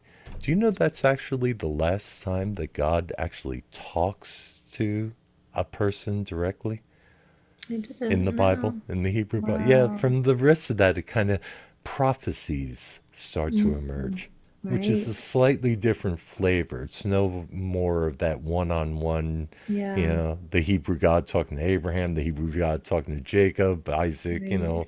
all of his homies. Mm-hmm. Then it starts to like, okay, we got to do this through prophecy, which goes into altered Wow. states of consciousness.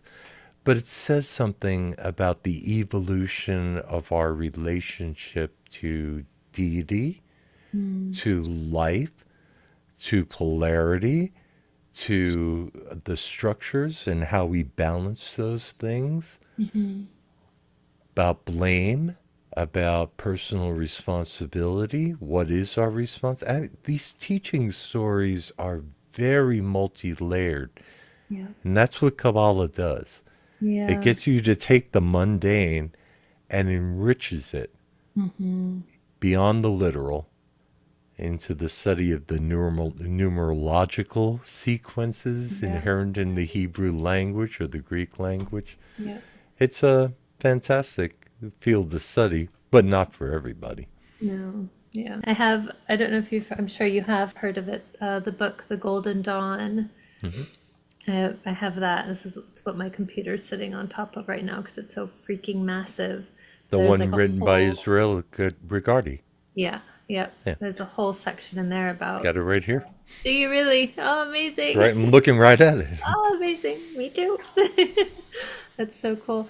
The explanation in that book is was way more in depth than the first book I had read. So every once in a while I'll open that up and be like, okay, I get it, I get it. Nope, way over my head. And I just like close it back up, put it down, and I'll You go may back into it. And you may find the Lurianic Kabbalah a bit easier to digest because it speaks to the heart.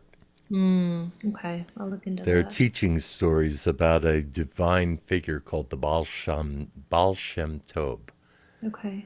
and stories about Moshe who makes a transformation. He's a constant figure. But the stories involved are about how to deal with the polarity structures through an internal type of transmutation that Yeah. includes love. Right. Okay. There's no darkness that a single candle can't, you know, light the way, right? Right. Right. It's just we get enraptured with the darkness and we start to blame the darkness itself and blame the darkness on others. And that's what gets the hamster wheel and the momentum going. Yeah. Got to slow it down just a little bit in the opposite direction so it comes Right. to stasis and you get moving in a whole new vortex. That's where the Kabbalistic wisdom of the Lurianic system Right. comes in. Awesome. Speaks to the heart, more of teaching stories than anything. Yeah. If you have a specific like book in mind, do you mind sending me like a link to it or the Yeah, title? there's a great book called God is a Verb by Rabbi David Cooper. Sounds really familiar, actually. Yeah, it's a great story, great entry level Lurianic Kabbalah. And then he wrote one about the work of the chariot, if you're interested in that. That has to do with altered states of consciousness and scrying Oh, the tree of life, but again, from the Lurianic perspective. right. I Okay. think he calls it the work of the chariot. Okay. Same guy, same writer. You can also read anything by Shimon uh, Zev ben Shimon Halevi. I think I have the chariot one. I don't know. I'm not seeing it. What was the other name? That was a long name. Yeah. His real name was Warren. I forget Warren's last name. He was a teacher of mine. He calls himself Zev, Z-E-V, Okay. Ben, B-E-N, Mm-hmm. Shimon, S-H-I-M-O-N, Okay. Ha, H-A, and then Levi, L-E-V-I. Okay. It means wolf from the house of Simon and Levi. Ooh, nice. Love it. Yeah, yeah. Oh, cool. Well, Mark, I won't take up any more of your time. This has been amazing, and I have a lot of editing to do. You do. Uh, Good luck with that, and thank you for the invite. It was a pleasure to get to know you. as Took me out well. of my little silo again to do podcasts, so it's nice to be invited, and I hope I didn't give too much information or bore you. Not at all. Not at all. I could have another 5 hours to talk with you and share stories and ask questions, but I'll have to do that another day because I'll take up your whole day otherwise. You have my email. You know how to Yes, reach me. yes, and I'm gonna sign up for your Triad Mind stuff because it's obviously all right up my alley. So Well, thank then you. I'll see you on Sunday or Saturday. Absolutely. All Thank right. you, Emma. I truly Thank you. appreciate the time. Thank you. Likewise. We'll see you later.